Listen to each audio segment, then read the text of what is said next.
Good afternoon, everyone. Thank you, Margaret, for the introduction. My name is Omondi, currently in charge of taxpayer-based expansion, not the whole country, but west of Nairobi Tax Service Office. So I'll just do an apology for the delay, but all in all, it's good we are here. We can be able to actually progress with the filing. So, Margaret, if I may be allowed to share my screen. Yeah, so what happens when it comes to filing? First of all, we look at what is usually referred to as the accounting period. And for accounting period, we refer to when you actually do your accounts.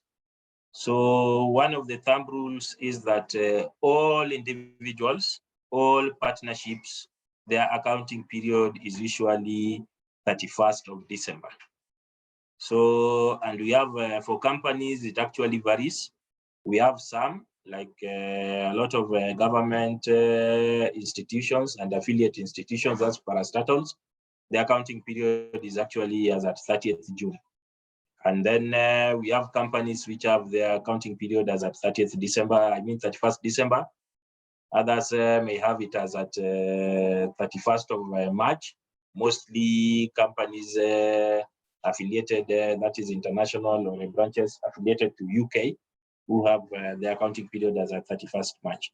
So why the accounting period is important is that it actually helps you to get to know when your return is actually due. So the return is usually due 6, that is the last day of the 6th month after the accounting period. And that's why you'll find that right now, KRA, we're actually having a push for individuals to be able to file their returns, partnerships, and companies with the accounting period as at 31st of December. And because all individuals are at have their accounting period as at 31st of December, that's why we have a rush by 30th June for all individuals. And individuals, their pins usually start with A for them to be able to actually beat the deadline of 30th June.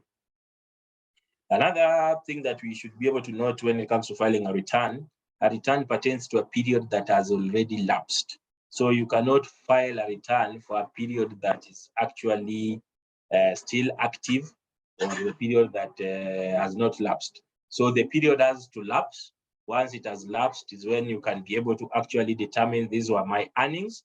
And once you've been able to determine your earnings, then from there profitability, and eventually what is actually what was due in terms of tax.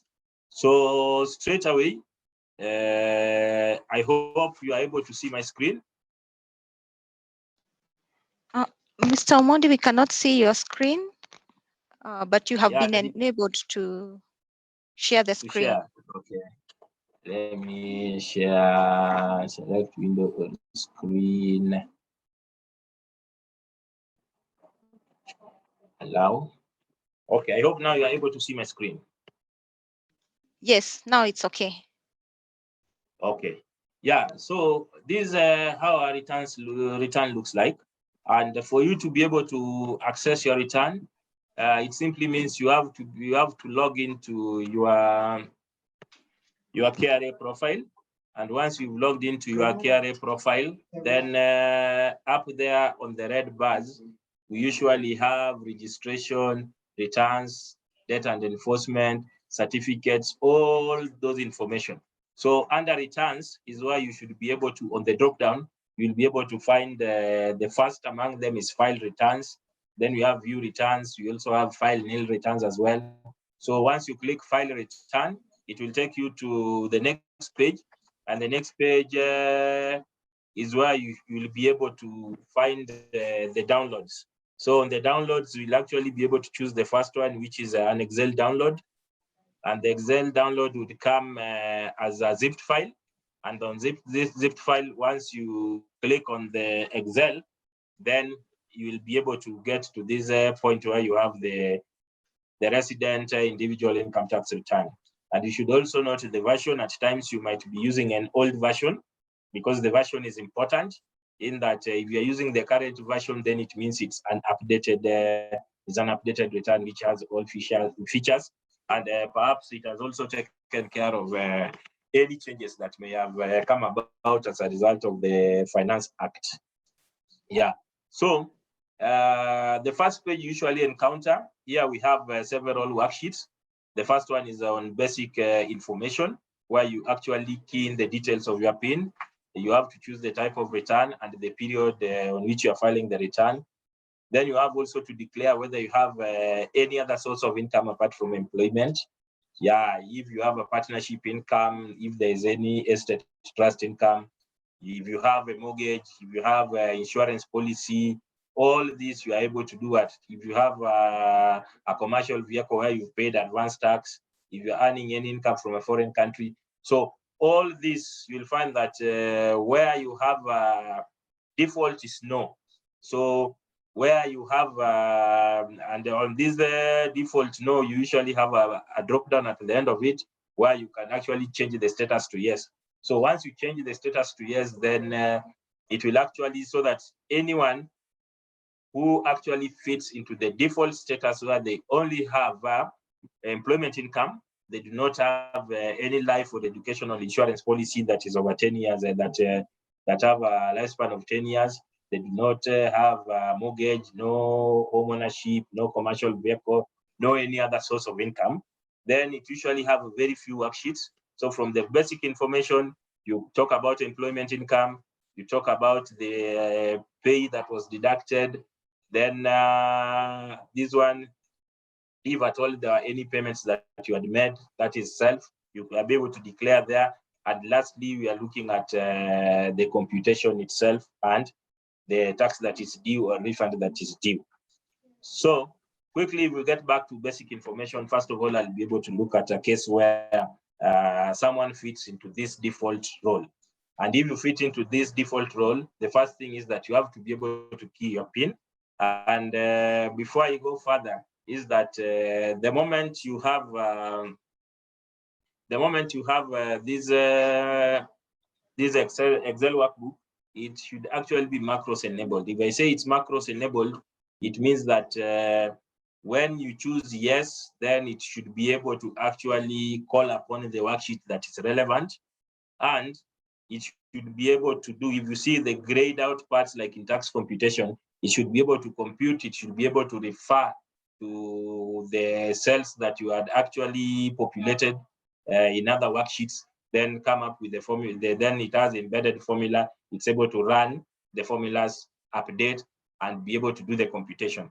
So if it's not macros enabled, then all this cannot be able to happen. So that for you to know that your workbook is actually macros enabled, then the first thing we should be able to do is that, like this one, I have my zipped file that I was able to download. That is from the account. Then the next thing is that if I click on the Excel, for us to know that it's macros enabled, yeah, up there you can see it's telling us it's a protected view. So we just click on enable editing. Once you click on enable editing, then it tells you macros has been disabled. So if we say enable content, then it enables macros. Then it tells you please do not cut and paste any values in the workbook. So once you get this dialog box, then it means you're on the correct path and your workbook is actually macros enabled. So the first thing is that you have to key in our PIN information. And the PIN is actually, the PIN has 11 characters. The first and the last one must be letters, and the 9 that are in between are actually digits, or what is it called? Yeah, numbers. So if your PIN, if you key your PIN, whether it's lower or uppercase, then it will be able to, because of the macros element, it should be able to convert this into uppercase. So if I key my PIN and it actually does not have the 11 characters, then what would happen is that it won't go through. It will actually tell me that the PIN entered is not in the proper format. So it has to be, at least, it must be, not at least, not at most, but it must be 11 characters, where the first character is an A, so that even if I key another letter other than A, then it should also be able to do what? you should also be able to reject, because this one, it only belongs to what? It only belongs to A pins when it comes to IT1. So I'll have to start with the A. Let's say 1, 2, 3, 4, 5, 6, 7, 8, 9. Then I put letter K. So that one, at least it meets the threshold. That is for the 11 characters, the first and the last being at least letters, and the middle characters numbers. Then from there, I have to choose the type of return. So I'll choose original return. There are situations where you're filing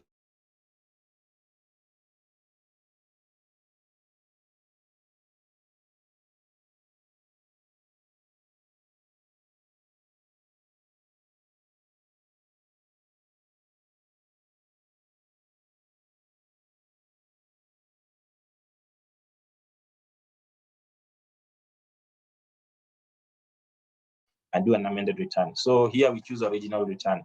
Once we choose original return, the next line we are looking at return period. So return period, it has to run for the whole year. That is between 1st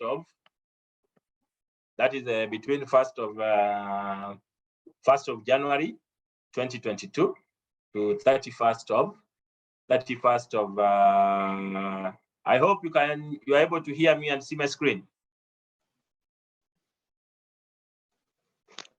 Mr. Omondi, I think Yes. this your screen is frozen. I don't know whether that's only on my end. Maybe someone can, yeah, it's frozen on the part where you're. The last So is it moving? part I'm seeing is no. It's not moving. It's not. So even when I'm typing the pin, you can't be able to see it. We can't see the pin. Yes.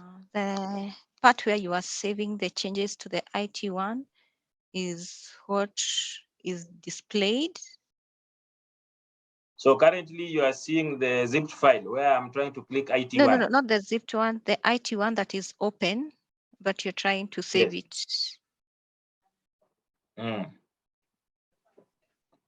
Okay. So let me just say stop sharing. Then I again share screen afresh. Yeah, that would do. Okay. Allow. Yeah, are you able to see the zipped file where I have IT1?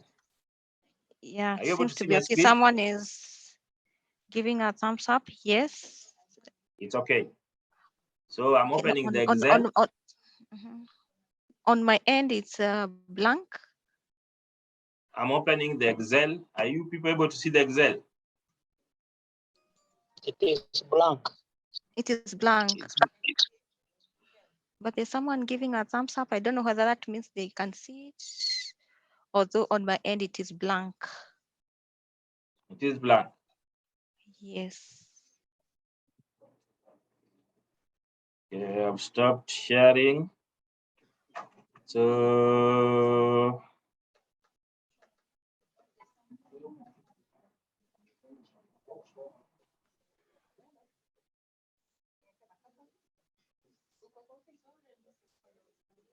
are we seeing anything now?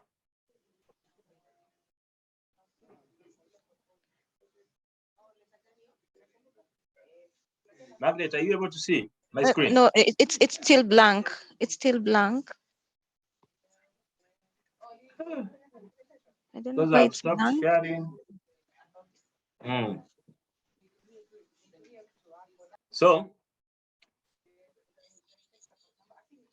yeah, so I was talking about us being able to key, that is the personal identification number.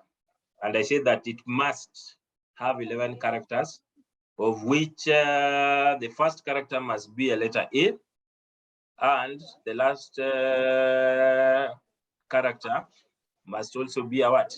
Be a letter. So even if I key them in the lower cases, they'll actually change into uppercase. Once they change into uppercase, this is also another way of validating that your macros are actually working. Yeah, so if you key them in lowercase and you move to the next cell and it does not change to uppercase, then it means your macros has a problem. Yeah, so from there, the next is we've talked about the difference between original and amended. You can only amend something that exists already. So it means that if there is no original return, then there's no way you can do an amendment. So you'll have to amend an original return whenever you deem that original return had some errors that you need to actually correct. So we choose original return. From original return, we look at the return period from to. So all return periods must actually end as at 31st of December of that particular period or year. But when we come to when it actually begins, if you've been there for the whole year, that is from 1st January, then you'll have to key in your dates as 01. Then the date format, you have also to ensure that you can be able to see there dd/mm/code y. So 01/01 / that is 2022. Yeah, so you have to also be keen on the format of the date. If the format is not right, then it will disappoint you. It won't accept. Yeah.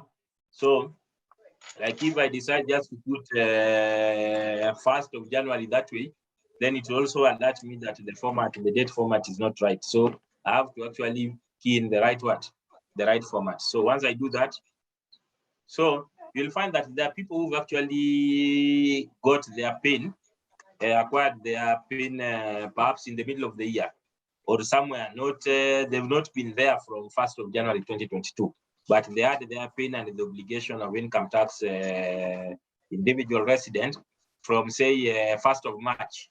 Then it means that their return would run from 1st of March. If it was 27th of March, then it will be 27th of March to 31st of December. You might have even obtained their PIN on 1st of December or 26th of December. Then their return period would run from 26th of December to 31st of December. So from date depends on when you actually acquired the PIN and when the objective, when the obligation became active. So here we'll talk of 31st of December 2022. Yeah, from there we've said that we are going to assume that there's a return for someone who has only employment income. They do not have any other source of income. They do not have a mortgage. They do not have a life insurance policy. They do not have a commercial vehicle where they paid where they actually paid advance tax. So they do not have an exemption certificate, all that. So once we have that, then we proceed to the next worksheet, which talks about employment income. So under employment income, here you must be armed with your P9. So your P9, you'll have to key in the PIN of the employer, which we shall have as P. An employer may be a partnership, it can be a company, it can be an individual. So if the employer is an individual, then we shall have the PIN of the employer will actually start with an A. If it's any other person other than an individual, then we expect it to start with the P. So like here we can talk of P, just hypothetical, and because all pins must have 11 characters, so I'll just take P1, 2, 3, 4, 5, 6, 7, 8, 9, Y. Yeah, so it will actually turn into caps on that pin. So it actually validates that macros is enabled. Yeah, then we can talk of the company being XYZ. That's the company that employed you. Then we look at gross pay. So when we talk about gross pay, this one we are looking at what you are actually paid by the employer, which comes as cash. So you talk of gross pay, we can talk of, say that is for the whole year, we can say it was 4.5. That's the gross pay. Then we have people who actually have some allowances and benefits from employment other than car and housing, because car and housing will actually come. They actually computed there differently. So once we have these as so allowances and other benefits from employment. So we have cases where someone might be enjoying airtime. Someone you might be having what is it called? You might be having servants which are who have been hired to take care of you by the employer. Besides having servants, you might be having some bills which are actually taken care of. that is by the employer. So all that monies are the ones you key under this column D. Then the next column is net value of housing. These are cases where you actually do what? Whereas the employer has actually been able to provide a house, so that if you're actually housed by employer and the value of housing perhaps is considered to be 6,000, say 578, then that's the value. So there's a difference. You may be housed, and being housed might come in under different arrangements. In that, yes, you are housed by an employer. Yeah, there are people who are housed and they don't pay anything in consideration of that house. There are those who are housed and they're actually paying something. So when you are housed, we actually look at what is the market value or the market rate of where you've actually been accommodated. So that if where you've been accommodated, the market rate goes for 45, then the employer actually pays 45,000 shillings every month to ensure that you keep staying there. And they say that, yes, we'll be paying 45, but you will be paying nominal rent of about 20,000. Then it means the difference between the amount of rent incurred by your employer to maintain you in that house of 45 and the nominal amount you've paid, which is 20, the difference, which is 25, that's what becomes now the benefit.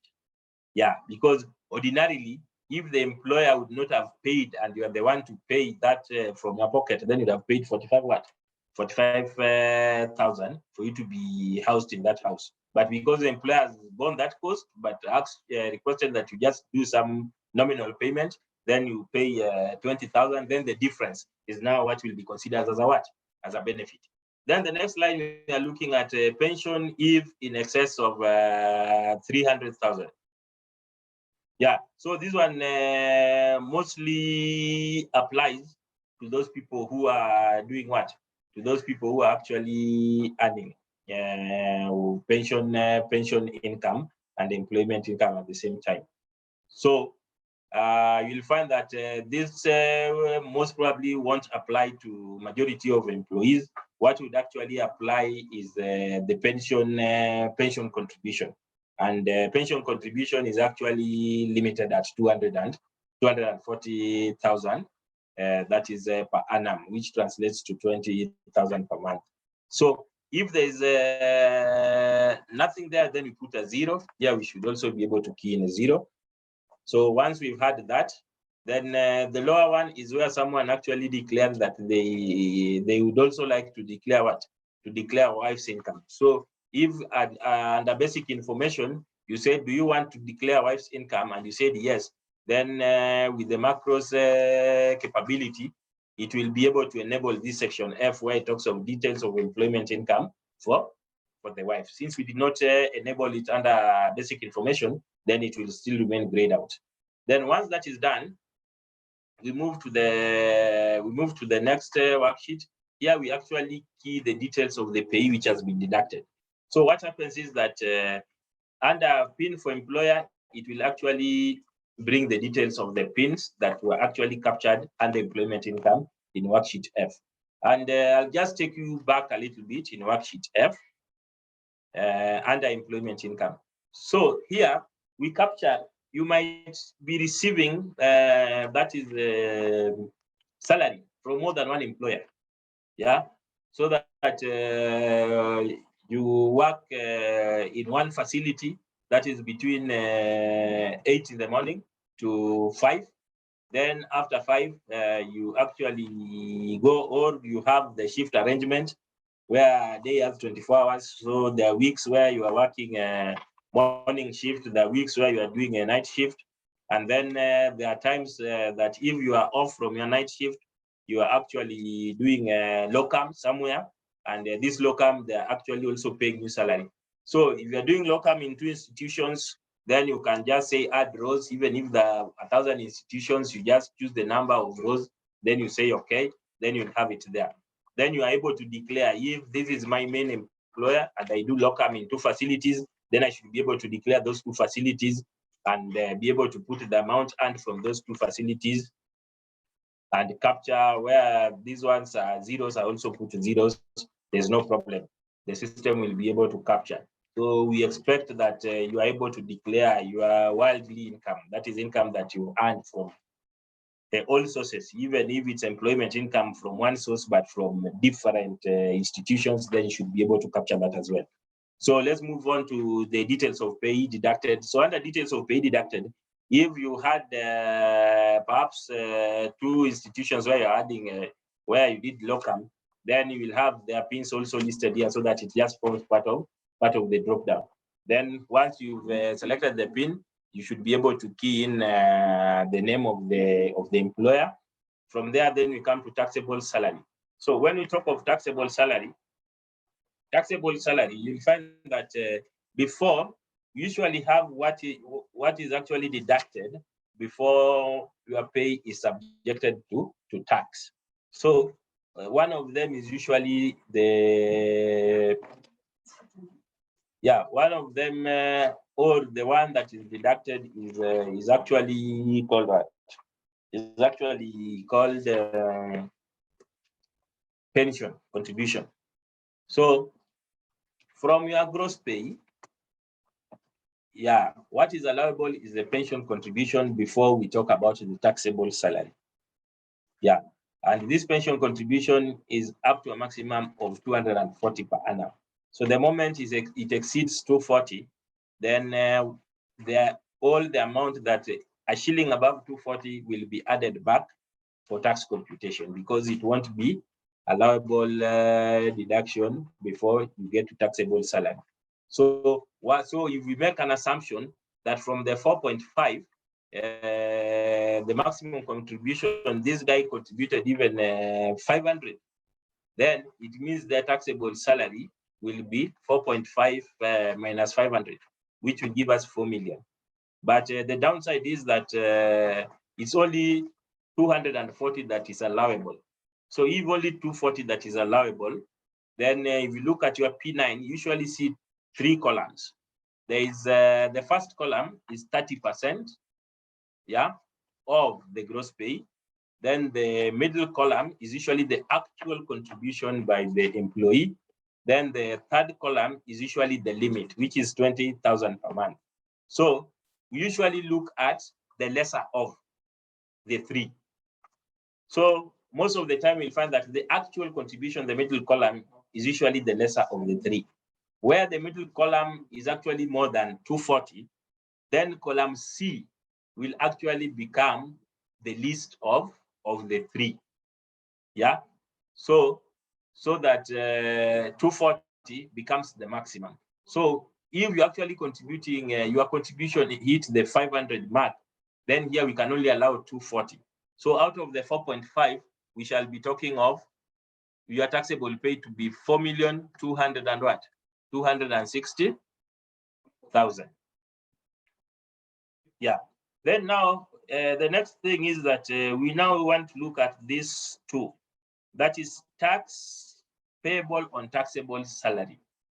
So tax payable on taxable salary, usually if you look at your P9, you will get this column.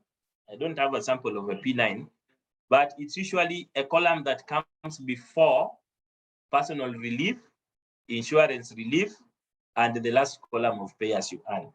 So that in this case, if you do not have insurance relief, then we'll just see after taxable salary, you will see tax that is the chargeable tax.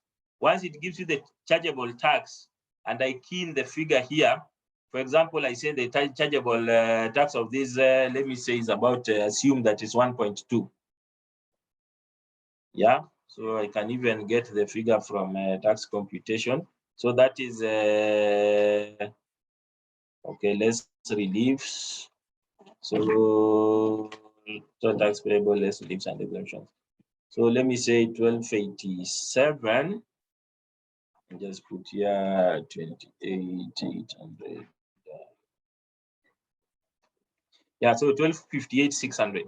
So here I shall have 1258,600.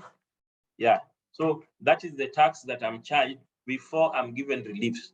So reliefs actually come after the tax that has been charged. So the only deduction that can be made before you actually, the only deduction that can be made pertains to pension contribution.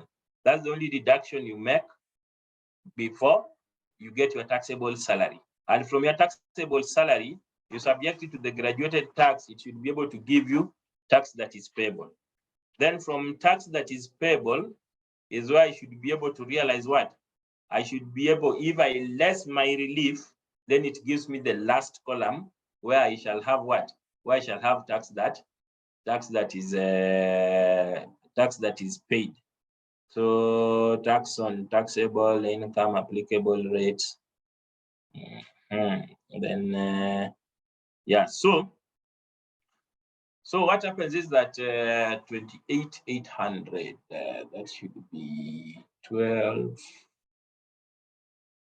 29,800.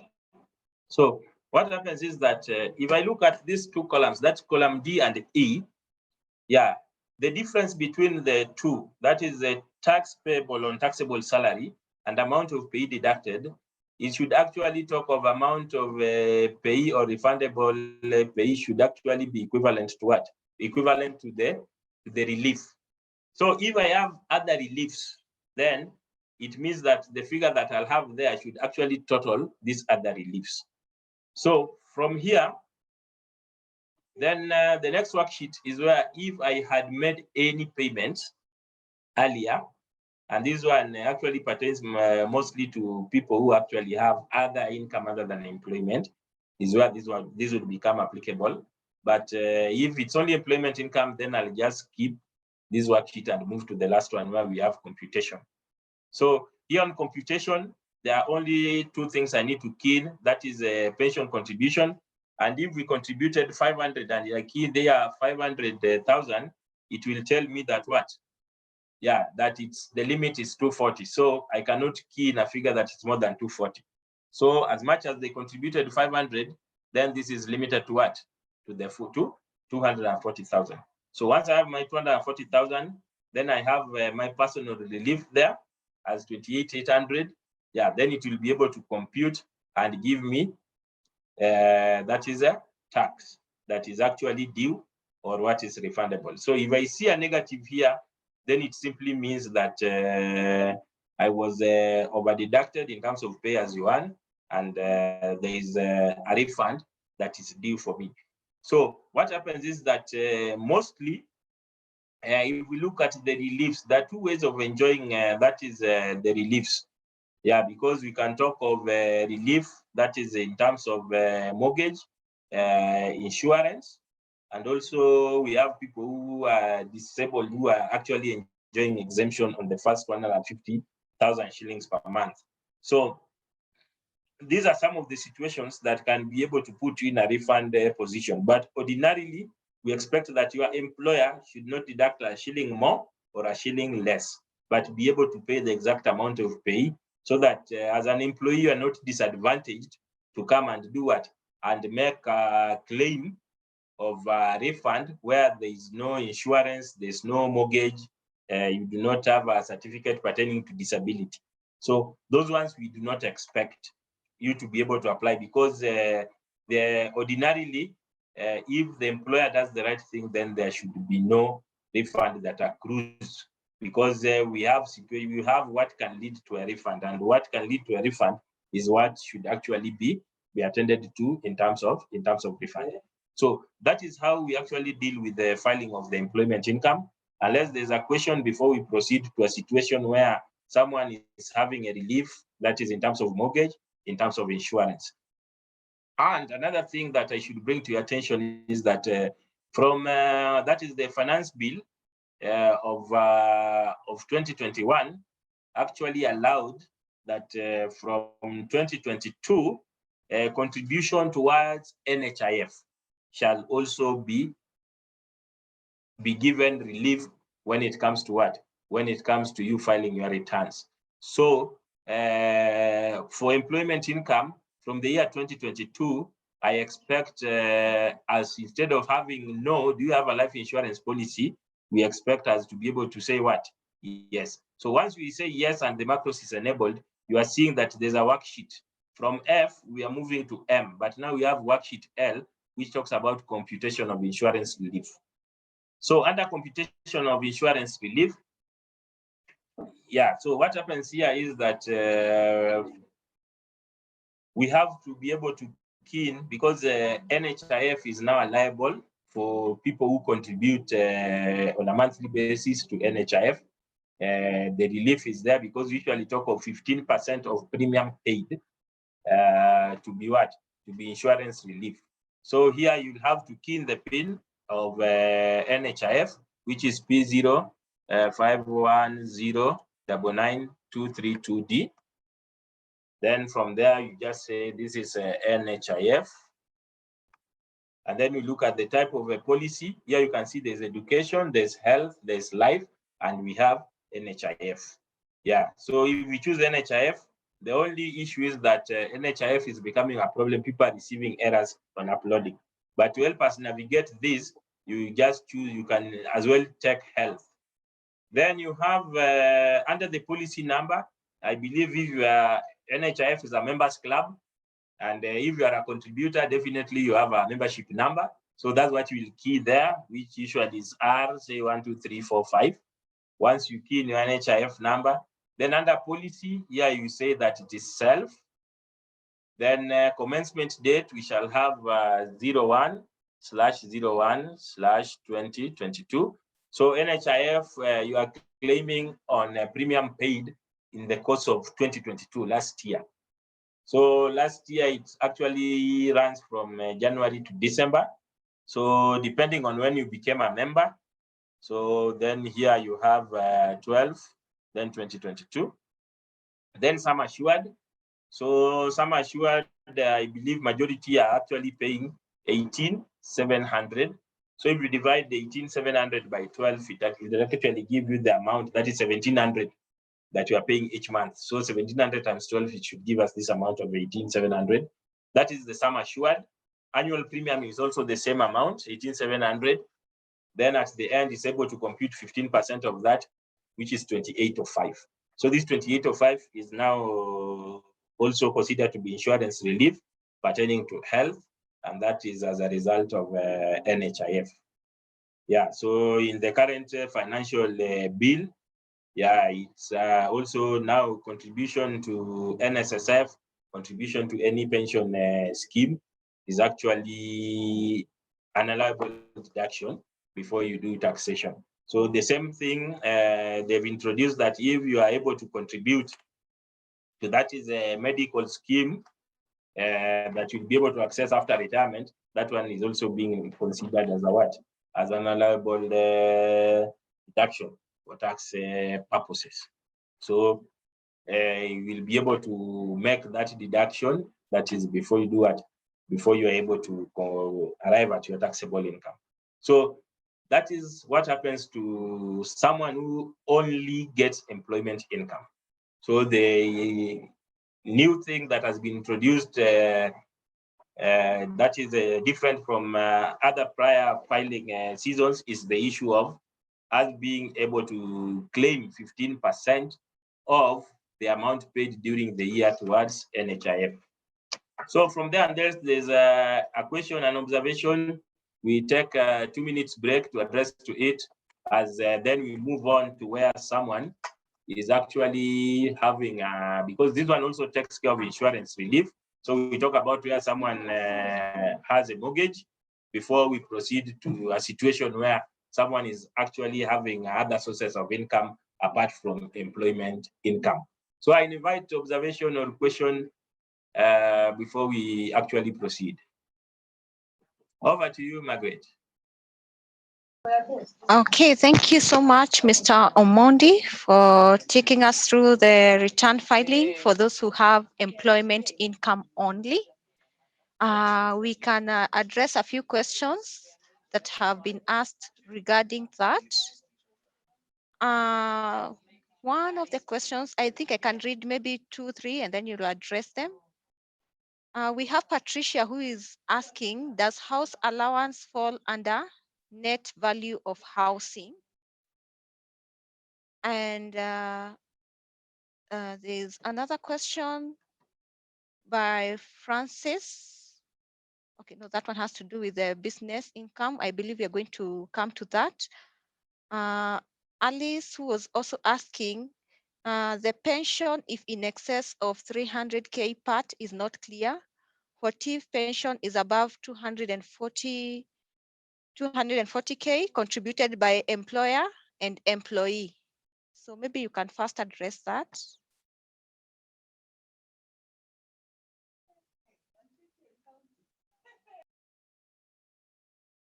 Okay, thank you.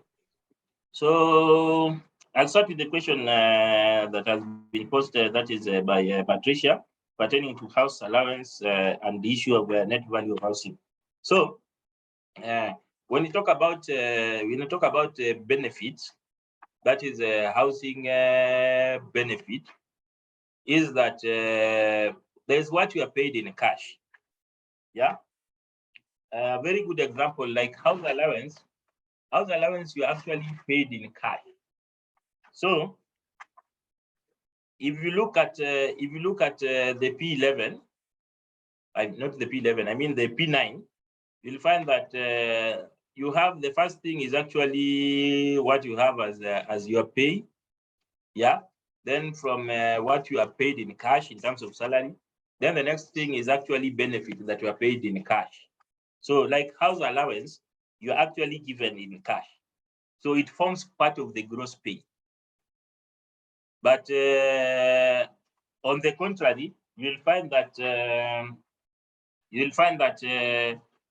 what you are not paid in terms of cash won't form part of your gross pay, because gross pay, with whatever name they call it, at the end of the day, if it is a cash that has been received, then it will actually form part of gross pay. Where you've not received cash, this is what we actually transition and call as non-cash benefit. Yeah.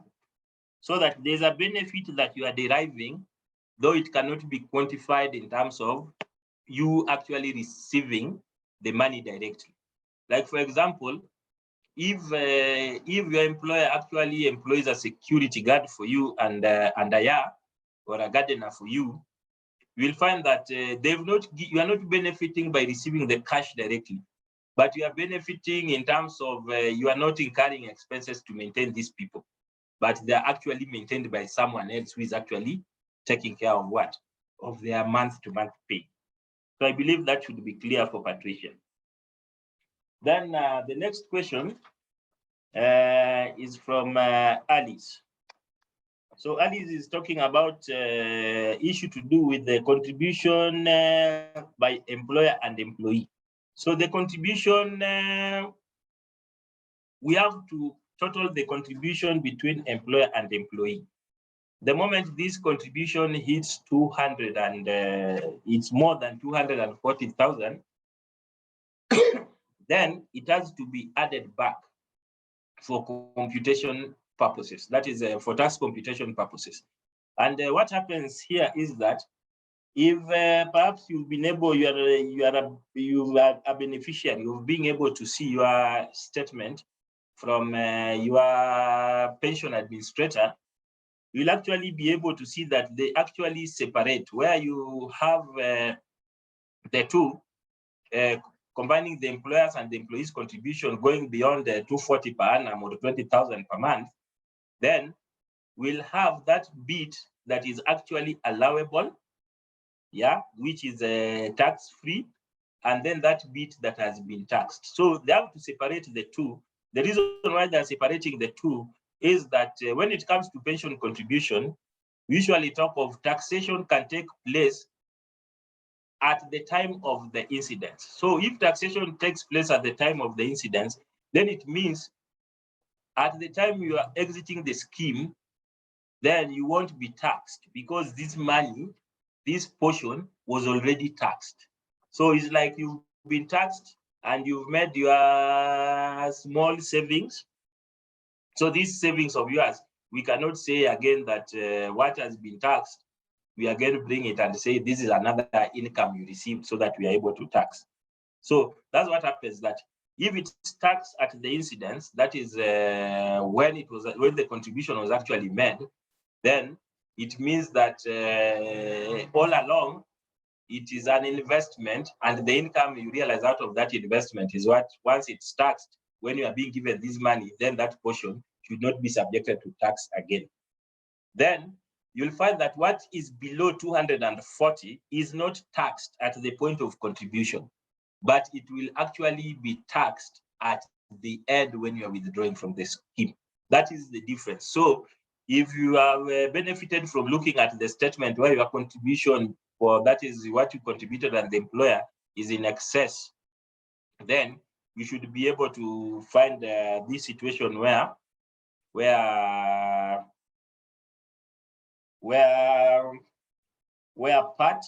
part of where your contributions are actually, or your statement have a split, between what is not being taxed now and what had already been taxed, so that at the end of the period, they're able to track this amount was taxed, and now the income is what can be taxed, and at the end when you are receiving it, it needs not to be taxed, and this one had not been taxed, and at the end when you are receiving it is when it needs to be subjected to taxation. So another thing was also about pension, if in excess of what? If in excess of 3,000. Yeah. So if it's in excess of 300,000. So what happens here? It's talking about pension. It belongs to people who are earning pension, and you will find that for pension, the first 25,000 per month is not taxed, and that's what translates to 300,000 for the whole year. Yeah. So this is for people who are earning pension, not for someone who is actively in employment. Are we together? But again, you will be able to find that there are people who are actually having the two. Yeah. So that if you have pension that is in excess of 300,000, then that is what should actually be brought to tax, which means you're earning pension which is over 25,000 in a month. I hope that is clear. Over to you, Margaret. Okay, thank you. Thank you so much. Yeah, that is clear. But in case you need further clarification, maybe you can, put it on the chat box. I am just going to read out the questions that are probably touching on the employment income. We have Purity, who is saying that she did locums for 2 months for the 2021-2022 financial year. Clinic was 2 months old. So she's asking, how does she go about filing her tax return if the employer does not offer P9? Okay, there's that one. We can take it together with someone who is saying, if one offers consultancy, not employee services, to a non-tax paying organization, that is UN agency, is one obliged to declare that income? Let me read that again. If one offers consultancy, that is, they are not an employee or not employee services, to a non-tax paying organization, that is UN agency, is one obliged to declare that income? Okay, then there is a question here. Someone is asking, they're saying, I didn't file my tax returns for 4 consecutive years, that is 2013, 2014, 2015, and 2016. Why is it that I'm being charged shillings 20,000 per year instead of the 2,000 shillings? So I applied for waiver in the year 2017, but I received the response this year, that is after 6 years. Maybe probably you can handle those questions before we proceed.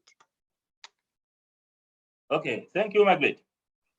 Now I get first to the question from Purity, where she talks of having done locum for 2 months, and the employer is not giving her P9.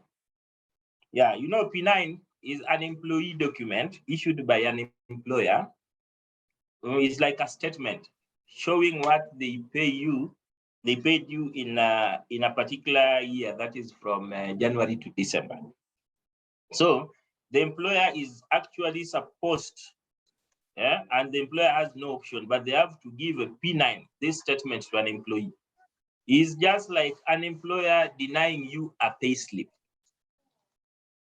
Yeah, because a pay slip is an employee's document issued by an employer to show what they've actually paid you in a month, what they've deducted in terms of statutory deductions, NHIF, NSSF, what they've remitted on your behalf for pay as you earn, as well as other authorized deductions by yourself as an employee. So, where an employer is denying you your basic rights by issuing you a statement, then we can be able to actually intervene and request the employer to be able to give you this document, because they're supposed to give you this statement.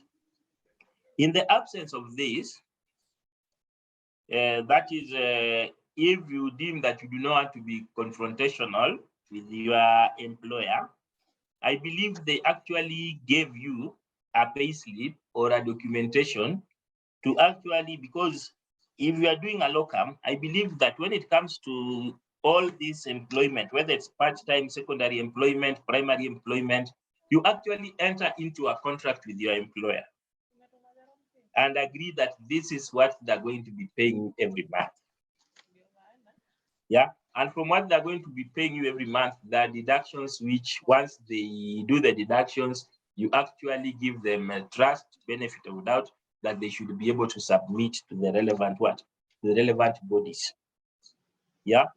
So if you log into your iTax account and your ledger, yeah, you'll be able to see ledger. If you go to your ledger, you should actually be able to see on a monthly basis what your employer has been remitting for pay as you earn. So like this for locum, if you know the PIN, because you usually have a plus sign which is red, if you click on it, it will actually give you the details. So under the details, you can be able to pick the PIN, see if this is for employer from locum or my main employer. Then you will see the amount of pay that has been deducted. And then from the contract, you know what you're being paid every month. So it means that on plan B, you'll have to do a reconciliation. This is what I'm paid every month. You sum them for 2 months, and this is what they remitted for pay, which there's no problem. You can be able to get them from your account. So that's another way you can be able to look at it when you actually want to reconstruct and be able to come up with the P9 for the 2 months. Yeah, that is the second way that you can be able to look at it. But ordinarily, the employer is under obligation to be able to give you your employment statement of earnings for a particular period, which is a P9. It's not an employer's document, it's an employee's document given by the employer. I hope that is clear. Then on the second one, we're actually looking at issue where someone has offered consultancy services to an exempt body, like say UN. The person who is exempt is the UN. The person who is receiving the income is you. So you are supposed to declare the income you've received. As simple as that. So if they are exempt, they're not paying taxes. But you are not exempt. You are the one who is actually receiving this income from the services you've been able to procure to that exempt body. They've paid you. So you, who is the recipient of these monies, should be able to declare as income. Because you are not exempt, you can only declare, and after declaring, because even exempt bodies, we expect them to be able to file returns, because Part of exemption is for you to be able to also do what? Meet obligation of filing return. Yeah, because if you're exempt, it does not mean you are not supposed to file return. You are supposed to file return so that even the government can be able to collect statistics and know that these are the taxes we've forgone as a result of exempting these entities or these persons. So as someone who is not exempt and you received an income, you are obliged to be able to make a declaration. I hope that is clear. On to the next question, where someone made late filing for 4 consecutive years and has a penalty of 80,000. That is 20,000 for each return that has been filed late. Then they applied for waiver. It has taken 6 years to be able to receive a response. So first of all, registrar, apologies for having slept on the job and having issued a reply after this long. But currently, we are actually looking at how to be able to make our waiver process move. And besides making it move, make it have some pragmatic way of being able to resolve these things and offer services and decisions in a timely manner. Because if the decision had been made, because it does not mean it takes us 6 years to be able to reject. Even if we rejected it after 1 month, you might have planned yourself and say, I want to see how to settle there. Yeah. So after 6 years, even if you had planned to settle, it means that there's a lot of time that has been wasted, and you might have had some surplus coins to enable you settle this. So that's just on the side. So the reason why it is 20,000, you can remember some time back, around 2015-16, when we introduced the Tax Procedures Act, that is 2015, where we categorized all the returns and say that where someone has filed a late return, the penalty would be 20,000. And this was quite punitive. It's the same thing we are seeing now on the finance bill. There will be give and take. So when this was passed, it looked so punitive on individual taxpayers. You can imagine someone who took a PIN because they were a student in the university. For them to be able to access the HELB loan, they must have a PIN. Yeah. So once they get this PIN, then down the line, they forgot about the issue of filing. So when they wanted a tax compliance to be able to access some services or access opportunities, then they were told, hey, look, you have to file these returns. So there are people, when this legislation of 20 came in, the system was configured for this 20,000. So some were advised, now that the return is late, why are you in a hurry? Wait, because this 20,000 looks so punitive, and most probably members of parliament will actually revise it. So it was there between June, and after October, it moved to 2,000. So we find that the peak of filing is actually June. So between June and October, the system had been configured for 20,000 because the law was saying 20,000. But the moment the changes were actually brought into place, then it actually went to 2,000. So you'll find that most probably you filed your return when the law was talking of 20. Yeah. So by the moment the law was talking of 2, so you could not engage a reverse gear. So the system had already penalized according to what the legislation that was in place. And now we are actually looking at a way of dealing with this issue of waivers. Yeah. There's a current proposition in the Finance Act that actually talks about 100% waiver. Yeah. If people have settled principal, that is up until that is penalty and interest that have accrued as at 31st December 2022. So if it passes to be a finance act, then you will be lucky that the whole 80 will be waived 100%. Yeah. So that's where we are as far as these waivers are concerned. And I believe that the reason why that has been done is to actually help also clean taxpayers' ledgers. So at the end of the day, yeah, we have a very big debt portfolio that is made up of penalties and interest. So if we can be able to push those who have small amounts of principal outstanding here and there, for them to be able to clear that, then we are able to actually waive 100% penalty and interest. So I hope if it passes, those who have outstanding principal will be able to take advantage of it. Yeah. On the flip side, if you can also be able to take advantage of what we have currently from our debt team, where they're saying that if you're able to settle 60%, then they'll actually waive the 40%. Yeah. So that's what I can be able to say about the three questions. Over to you, Margaret. Okay, thank you, Mr. Omondi. I'm going to take about 4 questions and then we go to filing of returns when you have other sources of income.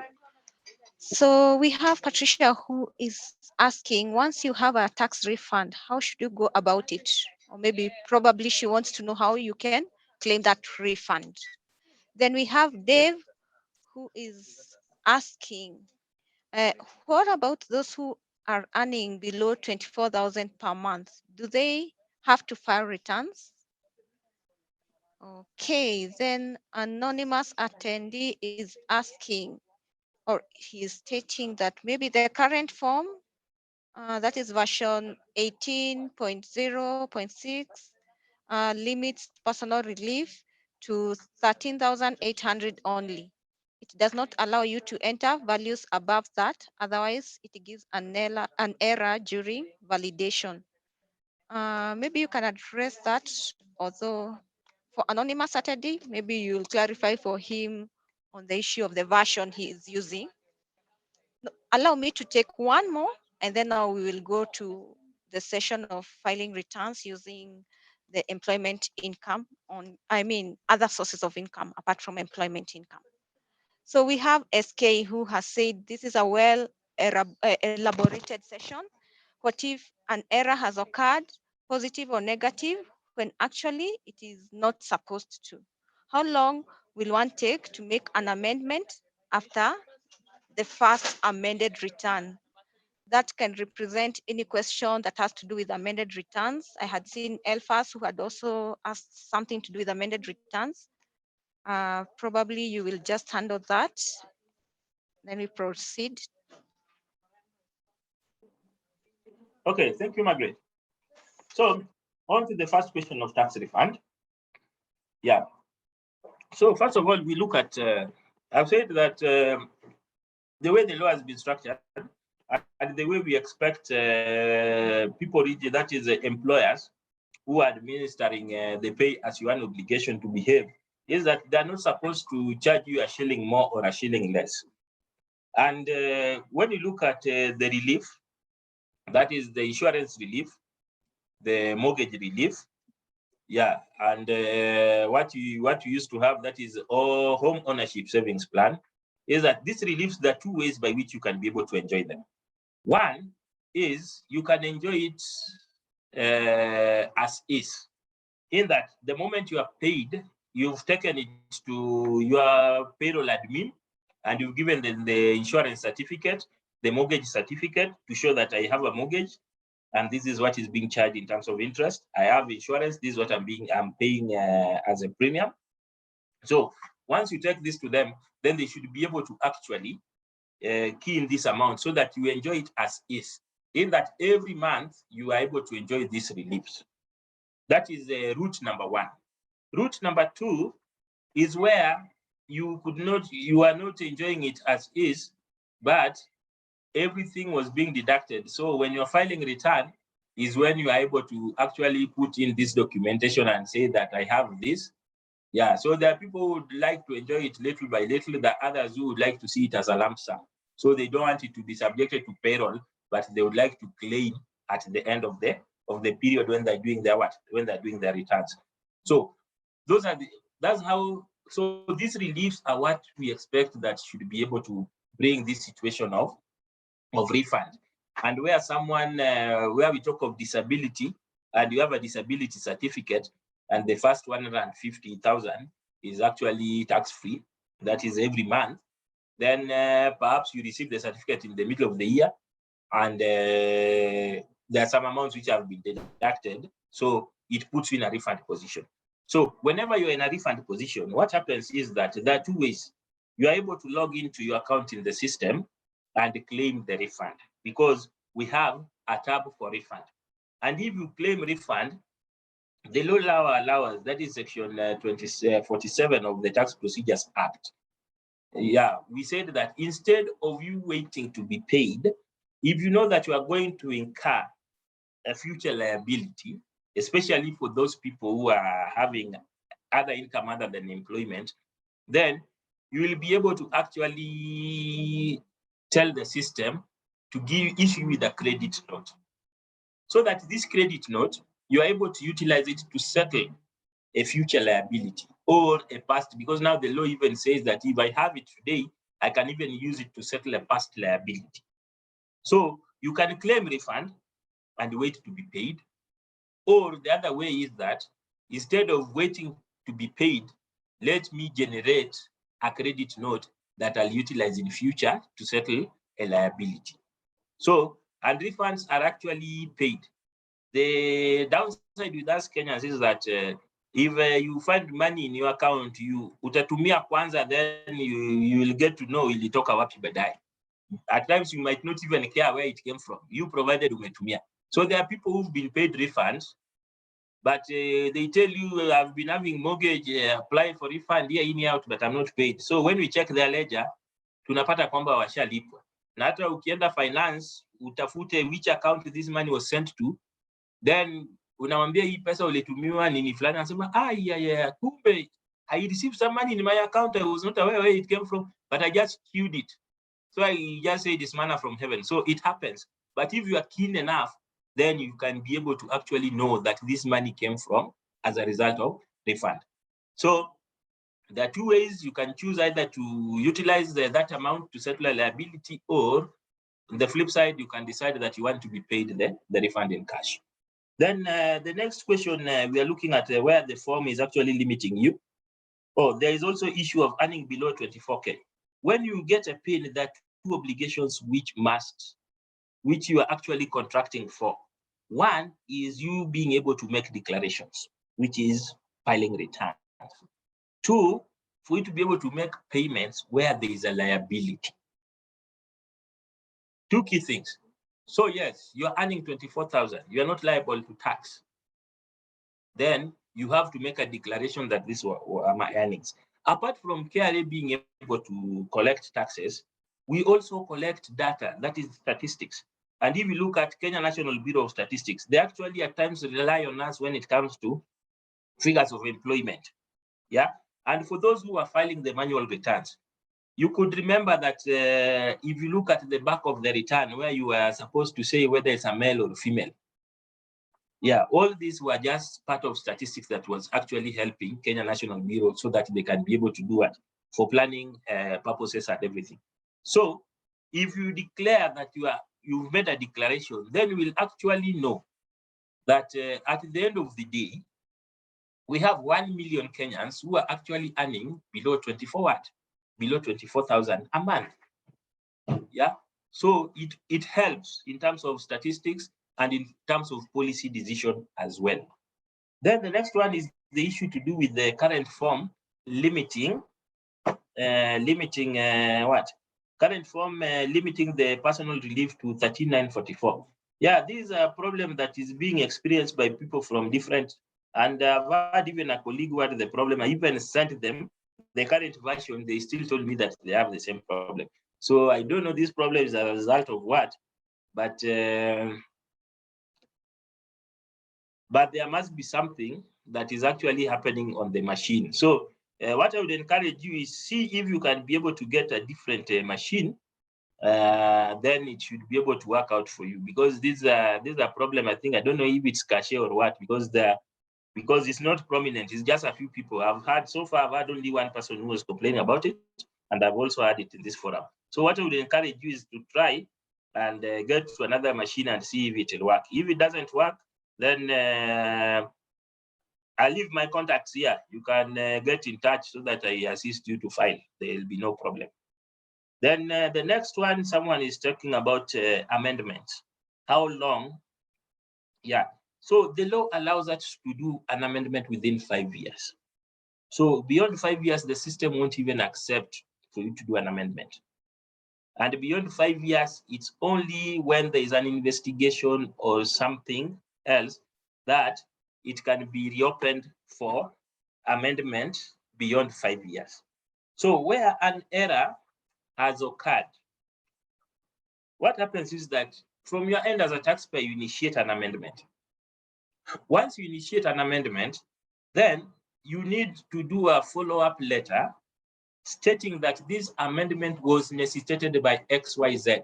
Perhaps you had filed a return and forgot to put a personal relief. This is straightforward. So you do an amendment, and the good thing is that where liability is going up, the system actually deems that there's no risk, and it gives automatic approval. Where the liability is going down, the system deems that there's a risk which actually needs to be evaluated before approval is granted. So if you file an amended return and you see that the liability that you had initially in the original return is actually decreasing, then it means that this must be approved after an evaluation has been done.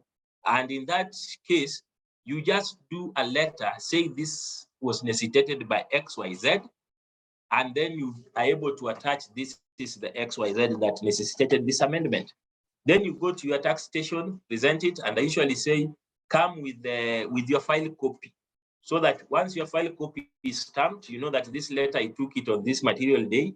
Yeah, at times you might not even come with the file copy. The original copy, once it's stamped and you have an Android phone, you just take a picture and then you save it.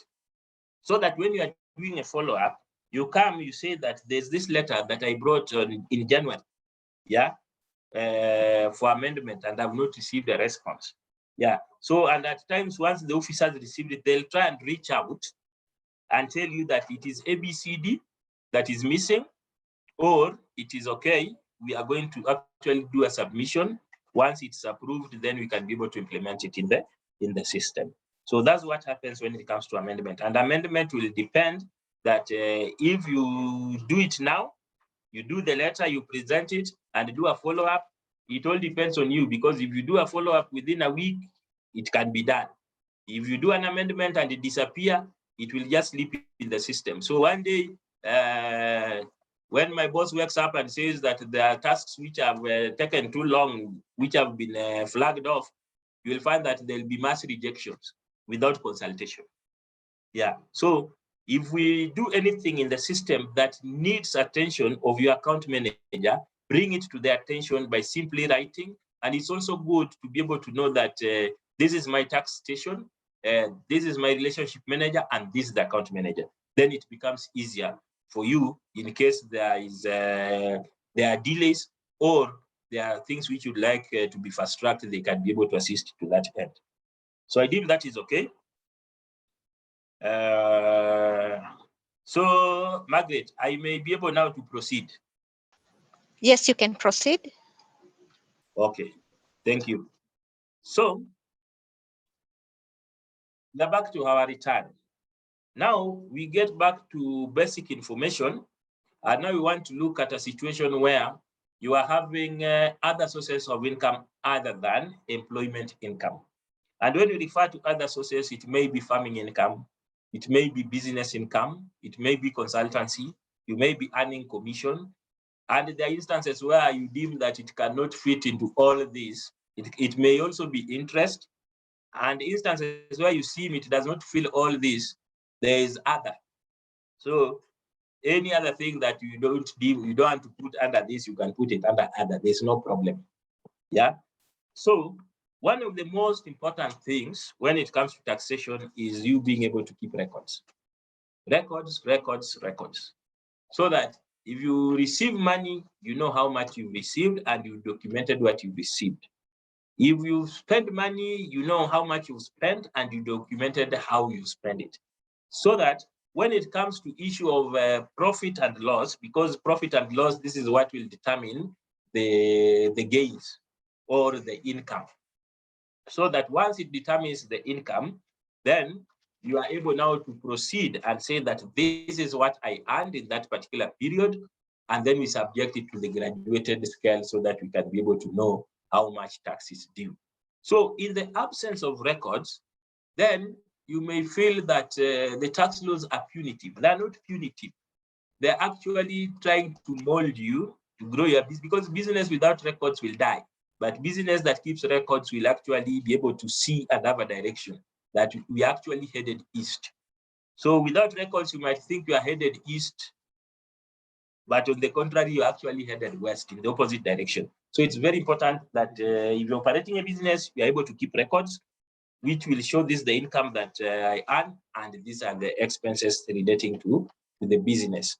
Yeah. So if you are not able to justify or show records of the expenses that you've been able to incur, the law actually allows us to be able to allow you 40% and say that if you earned income of 1 million and you say that you're in a loss position of 10,000, and we ask you to produce records showing this business expense of 1,010,000, and then you tell us that there is no record, then we shall allow 40% of that, which is 400,000 and 4,000 shillings as the expense, and then the remaining 60% of 600,000 and 6,000, we say this is the gain.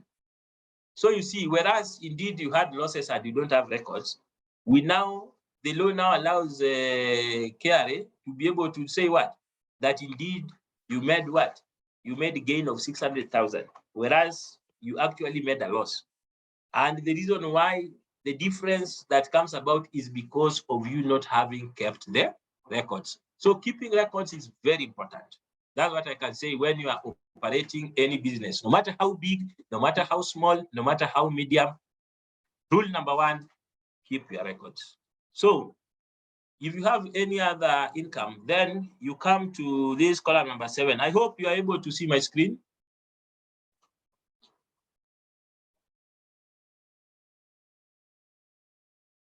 Yes, we can see your screen. You can see my screen. Okay, that's fine. Yes. So here we actually say yes. If you say yes, you'll find that we have now a lot of what? A lot of worksheets which have popped up. Yeah. Then if you have partnership income, you can as well say yes. Yeah. So any other source of income, be it partnership, be it estate, all this, if you say yes. Yeah. If you have because if you have partnership income and you say yes, what happens is that the partnership would have been able to declare their income. And you see, according to partnership deed, it actually says that you can be 3 partners, 1 dominant partner, who, if there is a loss in business or gains in business, they take 60%. Then the other 2 partners is 20-20. So when you click partnership income and the partnership has filed or the partnership has made a payment, then we'll be able to refer that this is what the partnership earned. And out of earnings as a partnership, 60% is due for the dominant partner. You as a quasi or small partner, you're supposed to receive 20%. So that at the end of the day, it will refer to what you keyed in the partnership to be able to determine your level of income. Yeah, because if you don't say partnership, and yet the system has recognized that in your partnership, you actually earn income, then the system would actually say that you've not been able to declare what? Income from your partnership. So that's what happens. But all in all, be it partnership income, be it other business income, you'll find that the drill is just the same. The backbone of how to do it is no different. Then even if it's a trust income and all that, there's no problem. So if the employer provided you with a car. Here we talk of a car benefit. And if you say yes, then you'll have to key in the details of the car. So for example, here we'll say yes, and then we'll see the worksheet on car benefit. Yeah. Then the issue of mortgage, we also say yes, so that we see how it will play out. Yeah. And the law cannot allow you to enjoy the two, that I'm enjoying mortgage interest at the same time I'm saving for another home. Yeah, because tax law, I don't know why it has failed to acknowledge what is it called, polyandry, or on the flip side is what? Is polygamy. So it deems that you will enjoy one house at a time. But when it comes to motor vehicles, if you have 4 tied to you, one is for you, the other one is for wife, and each kid has a vehicle, then all of them will be put under car benefit because they're serving you and your household. So that in your absence, then the company won't be able to allocate the wife a vehicle. Yeah, so because of you, the children have been allocated a vehicle and the wife has been allocated a vehicle. That's why all these vehicles are now going to be charged under you as car benefit. So we've seen when it comes to insurance policy. So all this, it will just give you worksheets that you'll be able to, so that where you also have a commercial vehicle and you're paying advance tax, you also say yes. So it will just enable this. So do you earn any income from a foreign country? You say yes. So the essence of saying you earn income from a foreign country, what happens is that we have those countries where we have double taxation agreement, commonly referred to as DTA. So that if you have income from another country, then it means that at the end of the day, when you pay taxes in the country where we have DTA, then you are supposed to enjoy credits on the taxes that have been paid, perhaps in UK. So we have quite at least a number of countries where we have DTAs, because we have UK and Northern Ireland, we have Germany, there's one for South Africa, we have Seychelles. So there are quite a number, India. Yeah. So what happens with the DTA is that mostly if you look at withholding tax on non-resident, it's usually 20%. But where we have DTA, like for UK, you'll find that it has been reduced. It's 12.5. Yeah, those are now negotiated. In India, it's about 17.5. Germany, it is 15. So that's what happens. So you'll find that where we have DTA, despite looking at this reduced rate, yeah, you are also able to enjoy credits on taxes that you paid in that jurisprudence or jurisdiction. So that's why now, if you say you earn a foreign income, then the return will actually allow you to claim credits. So that if I just push you to the last page to make you understand what happens, is that you are able to see line number 28, where it says that that's 13.7, credits under section 41, total amount of tax relief from double taxation agreement credits. So once you say that you have income from a foreign country and we have a DTA, then because of macros, we'll find that here it is grayed out.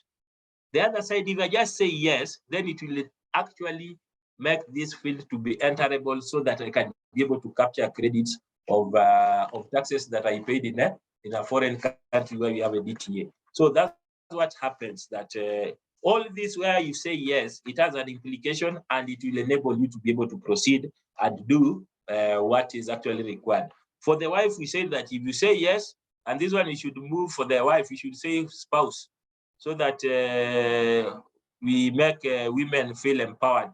Wasiseme wamekaliwa kutokana na mambo ya Beijing. So you see, if I say yes, it actually allows me to bring in the spouse's pin. Yeah, so even a husband can become a wife in this return, not necessarily a wife being a wife. So that a wife takes charge of filing and say, you husband will assume a wife's role when I'm filing my return.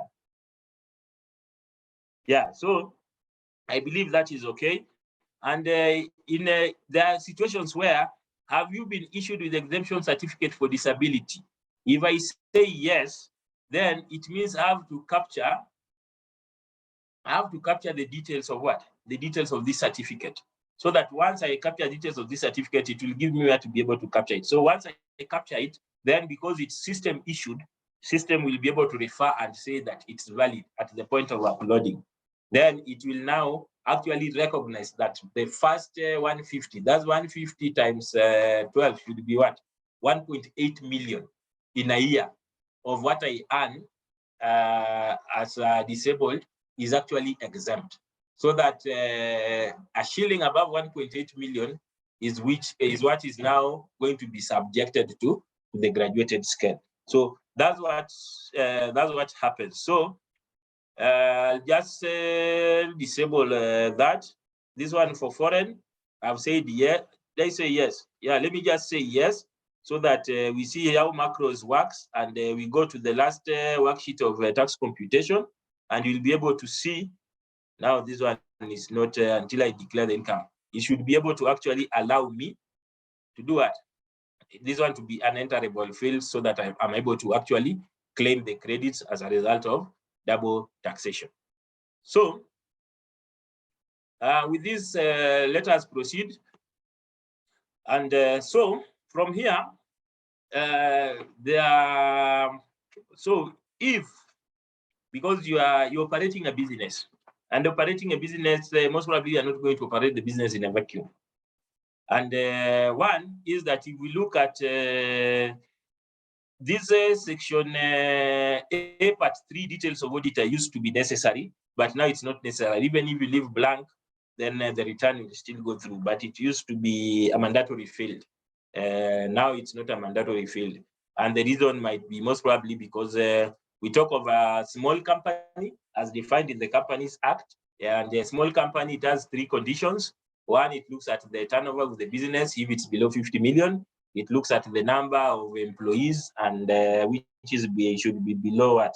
And then there's a third condition, which will classify you as a small company. And one of the advantages of a small company, it says that it's not a must, your financials must be signed by a what? By this a practicing auditor who is actually recognized by ISPAC. Yeah, so those are some of the things which actually led to this field not being a mandatory field. But the next field, that is section 4, if you're not operating your business in a vacuum, you're actually paying rent for your business premise or the offices that you have, then you have to bring in the details of the landlord. Yeah. So where you have the PIN available, you will key in the PIN. It's no longer mandatory. If you do not have the PIN details, but you must know the name of your landlord. Yeah. Yeah, so LR number, you should also strive to know that, building, street, so that once you populate this and the what? And the amount of gross rent paid for the year. The reason why you should fill this is that if you fail to fill this part, and then when it comes to your profit and loss, you say that you are claiming a rent expense, then the return will return an error when you try to zip it.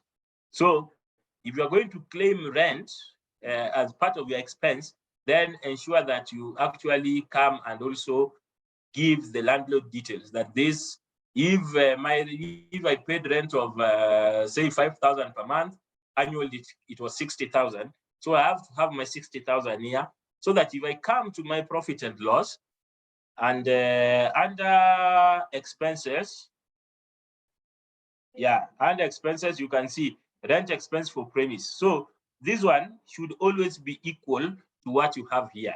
So here, if you have 60 and here you come and claim 80, then when you try to zip this, validate this return, it will definitely take you to the red tab worksheet where you'll receive an error, simply because the information you are giving is not tallying.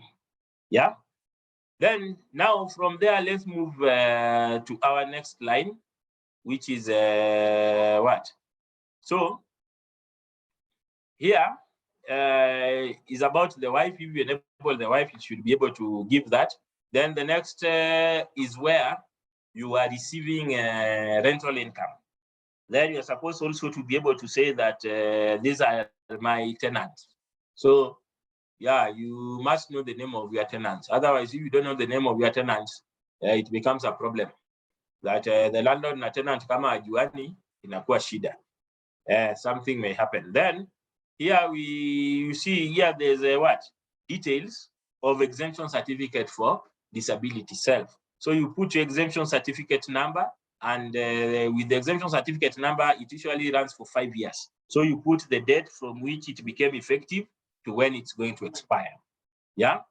So if wife pia ako nayo, ukisha enable huko, hapo unaweka details za wife. So let's now go to profit and loss.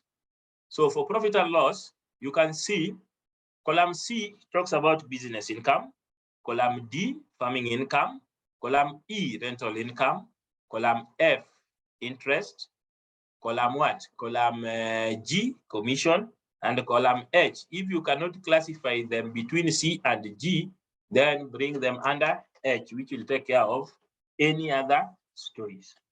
So with all this, under business, you have expenses. Under farming, you have expenses. Under rental, you also have expenses.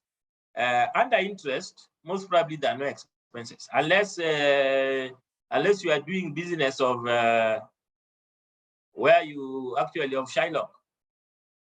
Yeah. Or if you see that there is what term do they use in economics? Arbitrage.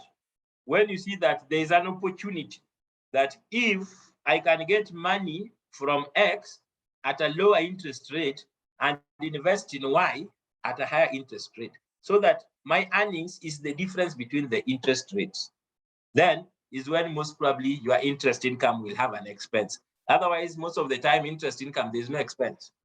So whatever you have as interest income is 30%. That one is just charged the way it is because there's no expense. Yeah, commission. Yeah, for you to have commission, we'll also have some expenses. Then other, it will depend. It is from which source where you will have expenses. So most of the time, this interest income, we consider expenses to be minimal, or we consider to have no expense unless you've seen that gap.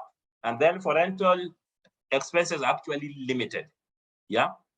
And I said it's quite important for you to be able to keep records if you're operating a business. Otherwise, if you don't keep records, then you will feel that it's punitive for you.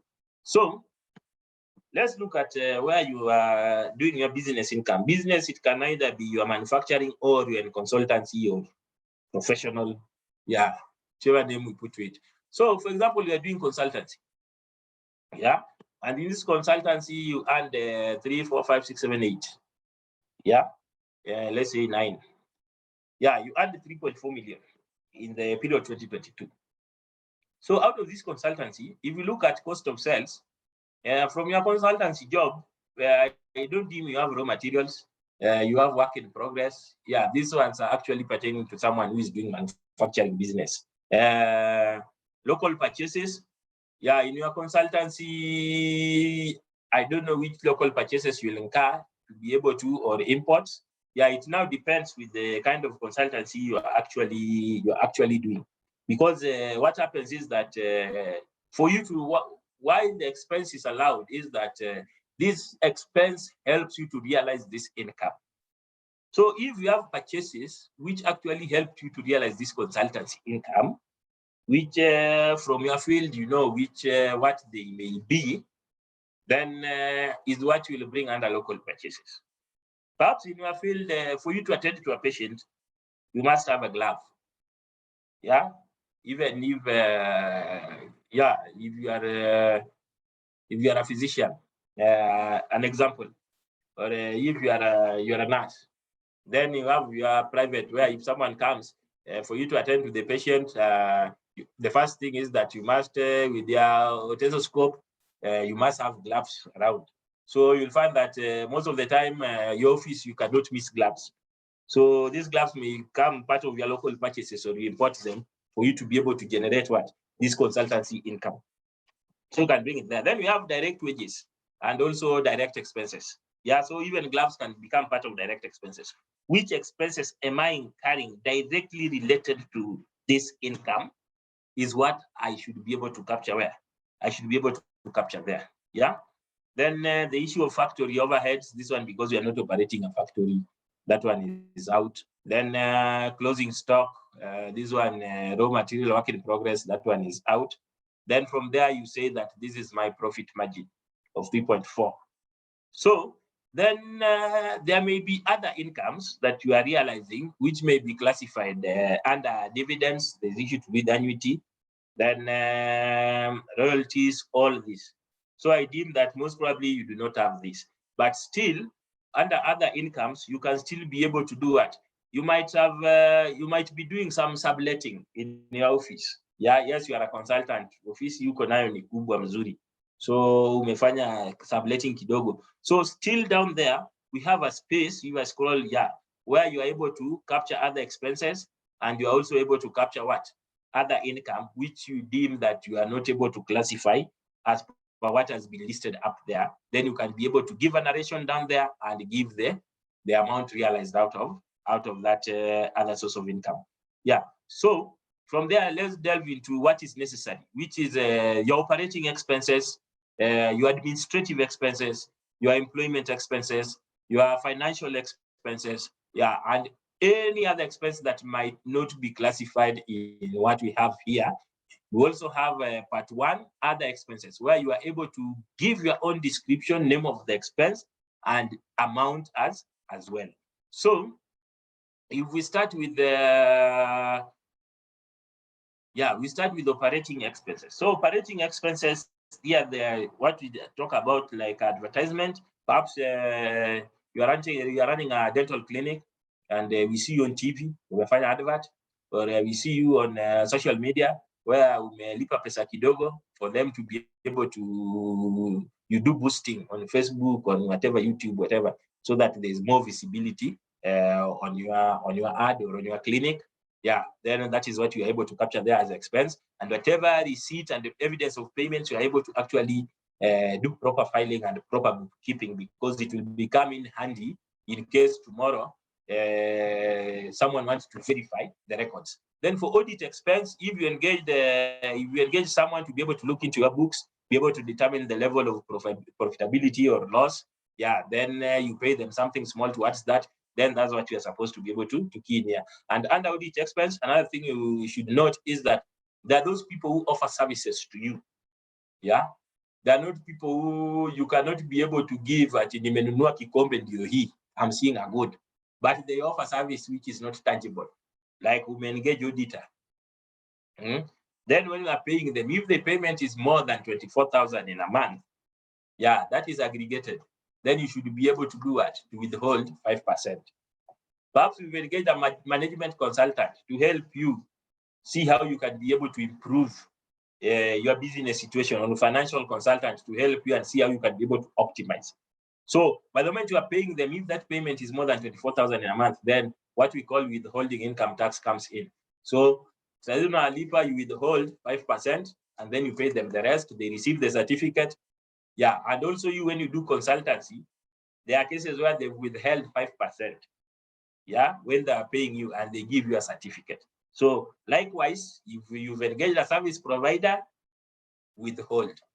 The way when you engage, when someone engages you, they withhold at the point of payment, so that at the end of the day, we do not see that you incurred 120,000 for audit expense, and they billed you with one invoice, and you paid the whole of it without withholding 5%. Because this withholding actually helps, because it's difficult to net those who offer services. But when we withhold, we actually are able to do what? We are able to know these are the people who are actually providing, these are the service providers, and these are some of the visibility of what the work they did in the last financial year. Yeah. Then where you are talking about bad debts written off, because these are operating expenses, you actually gave services. After giving services, you've been following up on payment, you've demonstrated that you are not able to recover this amount. The efforts you've made, it's not recoverable. So it becomes a bad debt that you actually write off. And the good thing is that it allows you to write off the debt. But if in future you're able to recover the debt, then you should also be able to bring it as what? As income, because it has been recovered. Then we also talk of commissions. Yeah, you might be a consultant, a very big or huge consultant, but there come a time when the job is quite overwhelming. Then you engage other people and then you pay them commissions. Or you have this project that is ongoing that requires you to be able to bring some consultants or some people here and there, And after bringing them, then you are able to pay them commission depending on the agreement. Then where you have computer expenses, you have consumption of stores and perhaps spare parts. Yeah, this one now depends on how your business you're operating. Conveyance expenses, this mostly is it's for lawyers. Yeah, because they actually hold, what is it called? Yeah, you will find that the client deposits the money in the account for the lawyer, then the lawyer is able to and be able to do the settlement. So we have those expenses that they may be able to incur when they're doing this issue of conveyance, because once they earn the conveyance fee, then there are also expenses related to it. So they declare to the party conveyance in the expense of conveyance, and this is the bottom line. So from there, we also look at if there are donations, you also declare that these are the donations which were made, and you'll find that when you come to tax computation, we'll see that donations are actually disallowed. Then entertainment, yeah, you may be at times in consultancy business, if you are looking for business, it means that Naninia marketing, you might be out there, you have to entertain people who are going to give you business. Yeah, so that you arrange for a meeting, and if you arrange for a meeting, you are the host. And if you are the host, there's a hospitality vote in Utatumia for you to be able to secure this business. So that one becomes a part of entertainment. Then issue of freight is straightforward, gifts and whatever is straightforward, give hotel, legal expenses, power. So legal expenses there, withholding tax also comes in when you're making payment, which is more than 24,000 in a month. Then all these others, if you have provisions for bad and doubtful debts, yeah. Then rent expense, I've talked about this one, you being able to tie it to what you've declared there, and whom you declared as your landlord, and what you've been able to pay. Yeah, so even repair of buildings, it becomes quite questionable because you expect the landlord to take care of that. So if you are paying rent and then you claim you are doing repairs, then it means under documentation, there must be some agreement with the landlord that because of ABCD, then we shall have some concession because you did this repairs and this. So they have to actually consider when you are going to pay your next one, your next installment of rent. Then machinery, all that, sales and promotion, if you are doing that. Then we also have staff welfare expenses. Yeah, so staff welfare expenses inaweza kuwa incidental because tuko na staff hapo lazima wakunywe chai.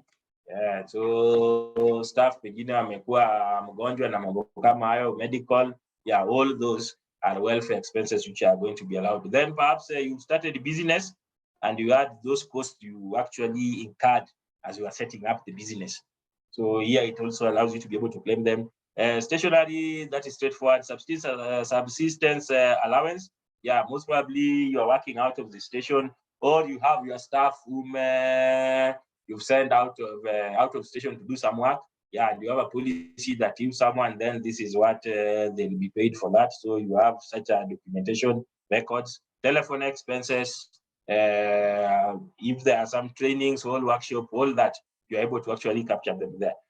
So then issue to do with administrative. Administrative, here we are looking at the assets that you have that help you generate the income. So here we are talking about issues to do with the depreciation, loss on disposal of assets, because you can acquire asset, you depreciate it, then down the line you decide to sell perhaps this chair, dentist. You acquired it at this much, you've been depreciating it, and if we look at the net book value and the sale value, then you will find that the sale value is less than the net book value. Then it means that there was a disposal on there, and there was a loss on disposal of the asset. There's also gain, and if there's a gain, then it becomes what? It becomes an income. Yeah, so that's what you capture there. Management fees, you might have engaged someone to help you reorganize the whole institution of yours, then you pay them consultancy for having done that, or they do day-to-day, offer consultancy on day-to-day basis, management of the enterprise and everything, then you're able to pay the management fees. The same thing with holding, you must be able to do it when it's more than 24,000 in a month. Then we come to employment expenses, and here we usually have, so if you have employees, it's very important that you do not say that these employees, they are consultants.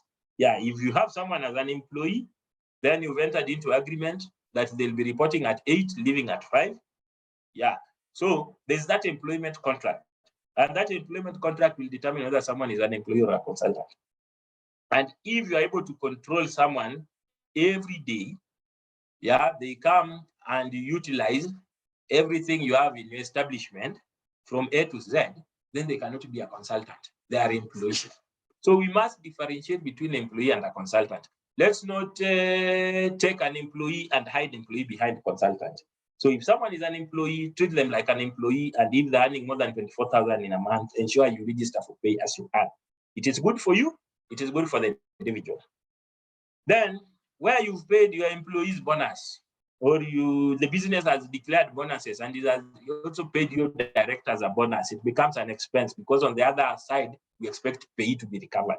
So it becomes an expense. Then we also look at reimbursement of medical expenses. Even directors now, we actually allow up to 1 million, that is a medical expense incurred by the director. So that one is a claimable expense. So if there's reimbursement where people incurred and now you are reimbursing, then it becomes an employment expense. Yeah, where people have encashed their leave days. Yeah, then we also have leave travel benefits, which was brought into law some other time to be able to promote the local tourism, so that if someone is going to Mombasa or Naivasha, kufanya nini, then you pay them so that they are able to go and enjoy local tourism, then it becomes an allowable expense. Then where you are paying rent for employees, because when we said that it becomes a benefit to the employee. So when it becomes a benefit to the employee, it's charged on the hands of the employee, then the employer, it becomes an allowable expense. Yeah, so it's just the same thing to do with school fees. Yeah, you'll find that if your employer is paying school fees for you, we usually look at it from two perspectives. For us to allow it as an expense to the employer, it means that it has to be charged as a benefit on the employee. If it has not been charged as a benefit on the employee, then when it comes to employer, we won't allow it as an expense. So it must be charged either way. The same thing with rent, expense for employees. Yeah, then contribution to retirement fund or contribution to any other fund pertaining to retirement. Yeah, this one is also what? This one is also part of allowable expenses. And where this contribution, yeah, like the one that is going to employees, is actually more, yeah, than 240. Yeah, so we look at the employees bit, so that here it gives the employee advantage. So that if the total contribution is perhaps 500,000 and the allowable is 240, and we find that employees' contribution is actually 220, then the 280 is by the employer. Then it means that from the 280, we'll only take 20 is what will be allowed here. But the other 260 will now be disallowed because it's over and above what is actually supposed to be declared. And another thing that happens is that for it to be allowed as an expense on the employer, the scheme or the fund to which this contribution is being made must be registered by the commissioner. That is, it must be registered with KRA. If it's not registered with the KRA, then we disallow yote na tuna tax. So, and now when it's taxed on the hands of the employer, it means that it has been taxed. So once it has been taxed, the income it's going to earn should be exempt. And when you are going to pay the employee, it should also be exempt. So that's story for another day when it comes to issues with the retirement fund, and the contributions, how taxation applies to it. Then if you have any other cost that you may have incurred on the employees, then you are able to bring it where? You're able to bring it under this. If it has not been described in between 6.1 to 6.5, 6.51 to 6.58. Then financial cost. You might have taken some bank loan, and out of this bank loan, you're actually paying interest. Then you have an account for the business, and this account for the business, they're usually bank charges, which you are supposed to capture there. Then if there's any interest you've been paying on a loan that you took for the sake of business, not a loan that you take to go and enjoy holiday in Malaysia. Yeah, that one is not, so I don't know if that will be towards furtherance of business. Yeah, but it becomes questionable. It means that you'll have to demonstrate and convince beyond reasonable doubt that indeed for you going to work for holiday in Malaysia, it was actually for furtherance of business. Yeah, then when you take a loan, there's issues to do with commitment fee, there's issues to do with the insurance. Then when you talk of realized exchange loss and unrealized exchange loss, these ones pertain to when you are actually making payments. Yeah, making payments or receiving payments, you're operating a dollar account. So that when it comes to conversion from one currency to local currency, you have those fluctuations because Forex is not constant. It keeps on fluctuating. So there comes a time that, yes, when I bought dollar, it was perhaps 110, and now I'm selling a dollar. I'm selling it at what? I'm selling at. So when we talk of realized exchange loss, it means this one you've actually made the what? You've actually, the transaction is complete. There's that actual exchange that has taken place. And when we talk of unrealized, it means these are pending bills that you are supposed to pay. And if you look at the rate, because you're closing the period, these are pending bills. And if you pay them at the current rate, then this is what you would have realized as a loss. So the difference between realized and unrealized, realized is where the transaction has actually taken place and is complete, payments have been made. Unrealized, these are pending payments which you've not made.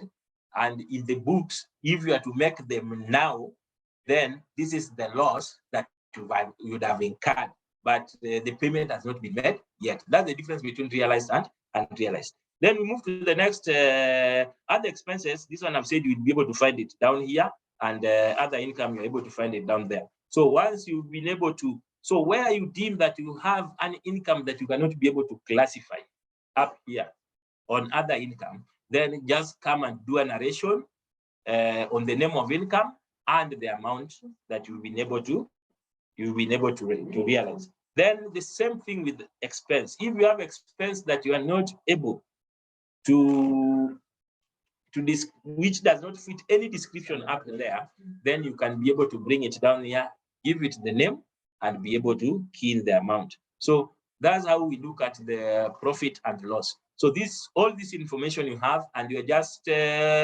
picking them from the profit and loss account that you've been able to prepare from your end. So you are just sharing with us your profit and loss account, while you're just picking items and being able to key them in.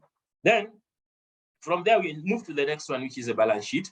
And the balance sheet, we are just looking at liability and assets. And your liability should be equal to your assets. The moment there is an imbalance, then it means that the return won't go through. Because we expect that at any given time, your balance sheet should be able to account for, yes, I have this as a liability, and this liability has to be matched by what? Has to be matched by asset. So balance sheet should always be equal. And if you look at the items, they should be able to balance out. So that if you looked at fixed assets, yeah, you can see 1.1 all the way to 1.7. Yeah.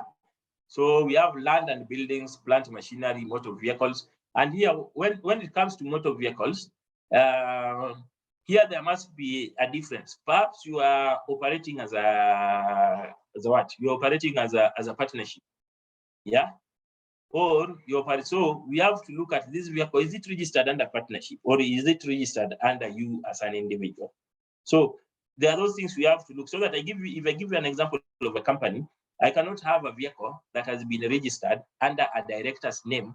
Then I claim that this vehicle belongs to the company. It does not belong to the company. For it to belong to the company, it must be registered in the company's name. So that if you look at the logbook, it actually says company XYZ is the legitimate owner of this vehicle. So where the vehicle is not owned, like for example, you are doing consultancy, here you say that you have an asset. The asset is not in your name, yeah, as the sole proprietor, but it's in the name of your wife. Then you cannot bring it here, because if we look at the legitimate owner, it's your wife, not you. And here we say you and the business are the same thing. So there's no way you can claim that vehicle. And if we say we want to see the owner of the vehicle, that is through the logbook, and it reads a different person other than one filing the return, then it means this asset does not belong to the person filing the return.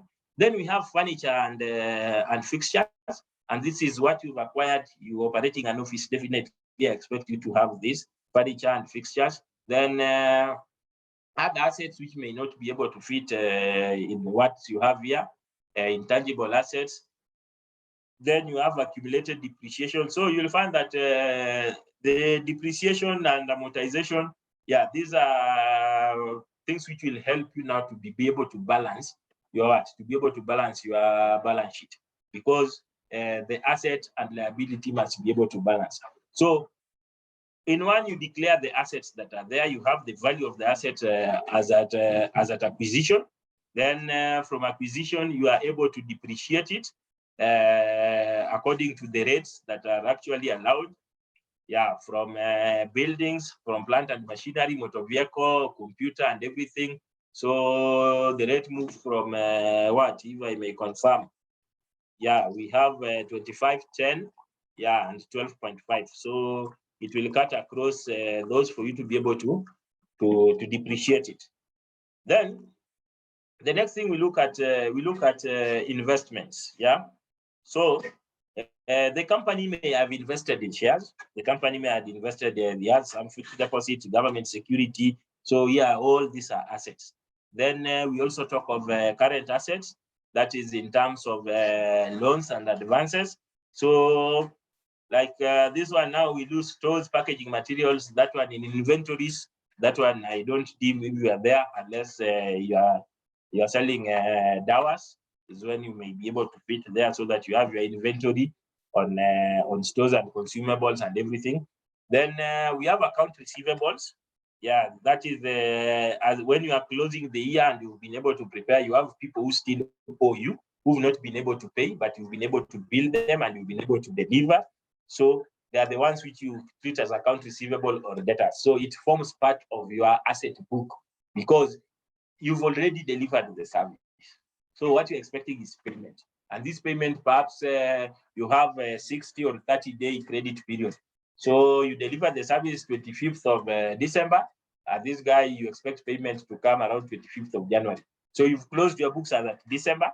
So they become people who actually owe your business. So they'll come here. This is money you expect. Then on the same breath, you expected some deliveries. Like, for example, you pay your rent what? You pay your rent half year. So, or you pay your rent annually. And in the month of November, you actually paid the rent. Your year runs from November to November with your landlord. So you paid from November to 31st October next year. So you'll find that prepayment that you've already made runs from January to October. So you just take the portion that that belongs to November and December. That becomes what has been delivered in terms of rent. But you are not going to pay rent between January because that's a prepayment you've already made in the coming period. So that's what you capture there under prepayments. Then other receivables and other debtors, perhaps you dispose something or debt ile uko nayo yote ingine kama uwezi weka uko kwa trade receivable, then you can bring it. So you may have a debt that results as a result of trade. Then you have other debtors, which is not as a result of service that was offered, but perhaps as a result of something else, in the business. For example, you decided that you are going to dispose of the desks or the computer. Then you can dispose. After you dispose, then you realize some monies, and these people have not paid. Pengine ulifanya through auction, Now umenini, and these people have perhaps 30 or 60 days within which they're supposed to settle the payment. Na mwaka ikaisha. So these are things you're expecting. So you'll find that it is not what you do on a day-to-day basis, but this debt resulted into other receivables, other things you did, or you have waste, that you actually sell, and the people actually come for them. Like, for example, ukienda EPZ, zile viraka wanauza. So the moment they have those wastes, it's not what they don't trade in waste, but they actually trade in a complete item. But these wastes, instead of throwing them, they find someone who can be able to take them. You can also talk of Kamongo papers. You have a lot of papers. then they come and take them to go and recycle. Yeah, so your trade is not to sell papers for recycling, but you've offered your consultancy that in case of doing that business, you find there's a lot of paperwork, and these papers, at the end of it, you shred them and you want to dispose them so that you realize, and someone is ready to pay you something small for them to take care of that shredded paper. So it becomes under receivables. Then you can also look at how fat or how thin your bank balance is. It forms part of the asset that you should be able to have there. Then also your wallet, your pocket, your M-Pesa balances, it comes into cash in hand and other cash equivalents. So from there, you'll find that perhaps your business is rich enough. You're able to become a Shylock to other businesses. So you have some related businesses, or you also give some small loans to staff. So when you give a loan to staff, which is not an advance, then it also puts you in another band called fringe benefit tax, which we can talk about in another forum altogether.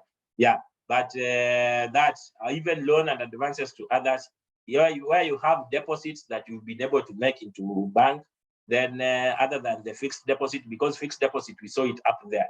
Yeah, so any other deposits which are not fixed deposits, you're also able to declare them there.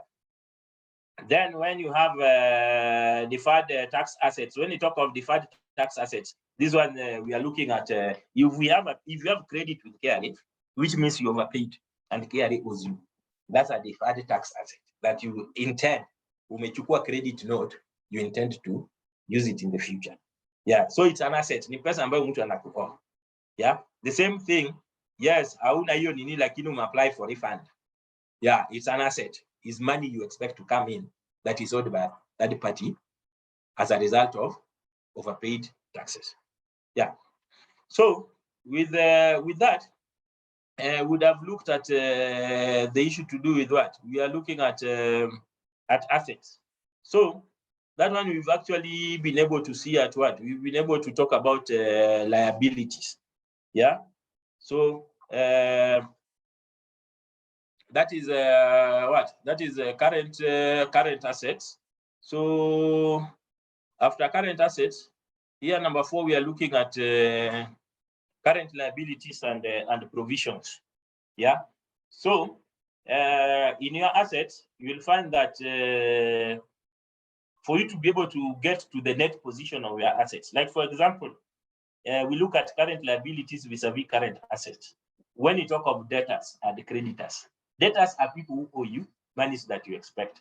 Creditors are people whom you owe that you expect to pay. So if you look at creditors and debtors, then we do plus and minuses. We should be able to get the current position, whether your assets is a negative or it's a positive. And that's why here we are now talking of current liabilities. After talking about current assets, we go on the flip side and talk about current liabilities. And the current liabilities, here we are looking at trade payables. There we are looked at what? At trade receivables, which means these are money you expect to receive, debtors. Trade payables, these are your creditors, the money you expect to pay. So, for example, we can take a good example where if I look at still the rent scenario, where here you said you are running from November to October.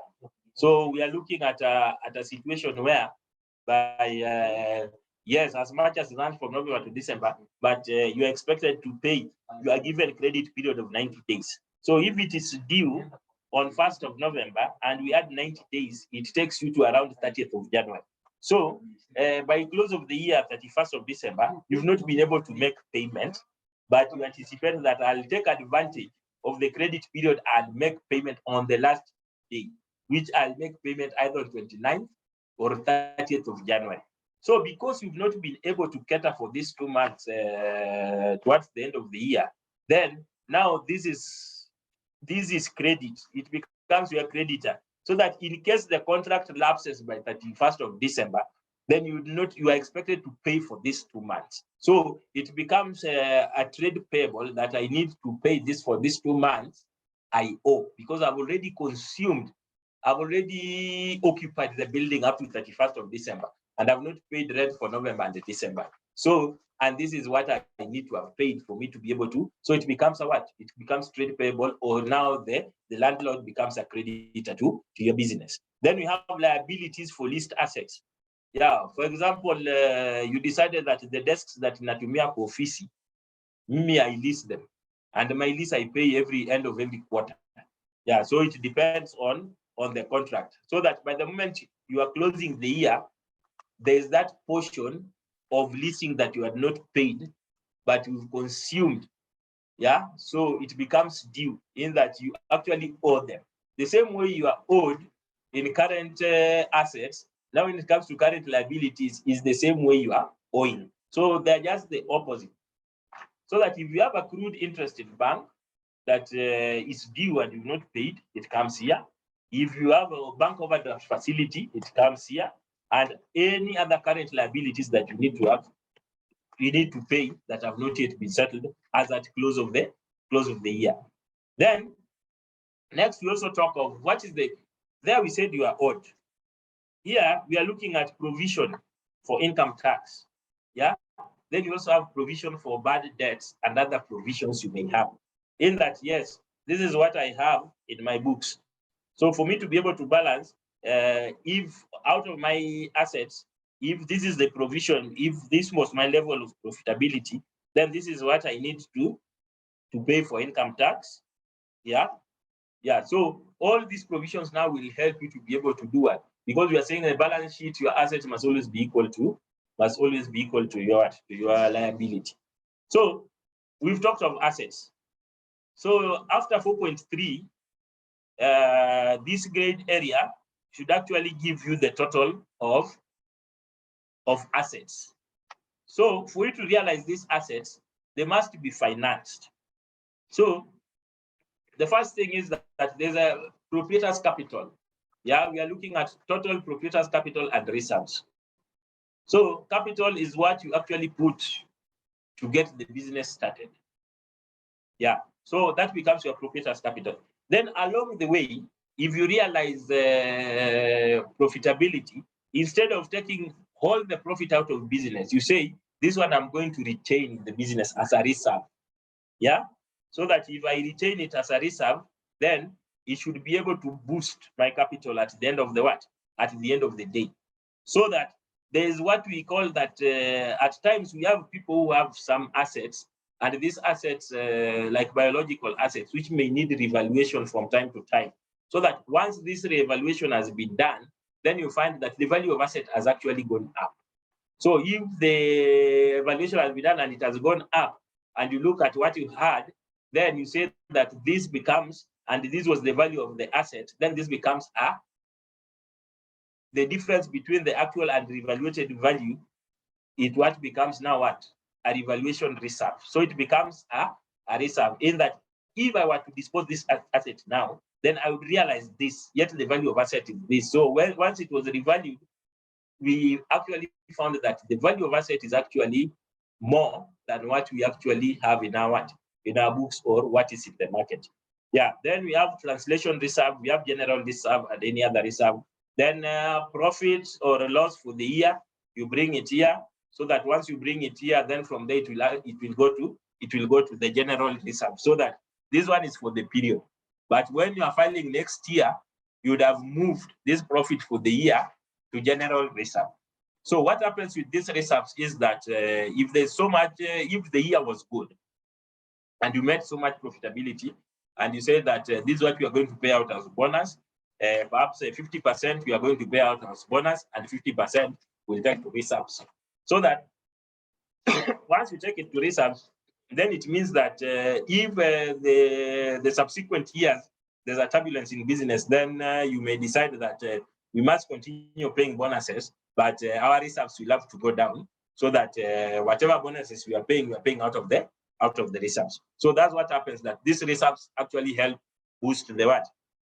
Boost the proprietor's capital and everything. Then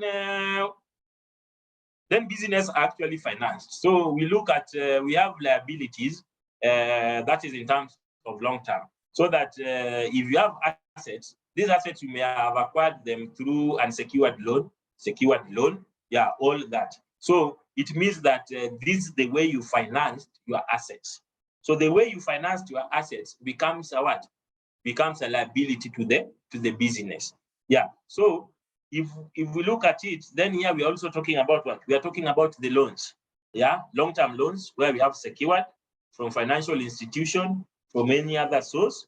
We have, you may have issued debt securities, you may have received loans from related parties. So when you are saying you've issued debt securities, it's like you say, okay, you go out there and bid and say, I'm looking for venture capitalists. I want to open this research center or consultancy business, but I do not have the capital. So you go around, your friends are able to raise 10 million and you're able to set up. Then after setting up, then you tell them that this one will become a debt that has financed the business. So it's like you floated a bond and people have bought into the bond shares for biashara. So you kick on the business, then there will be some guarantees. Either you'll be paying them dividends, or if you're not paying them dividends, then you will be able to see how you are going to resettle the loan after a certain period.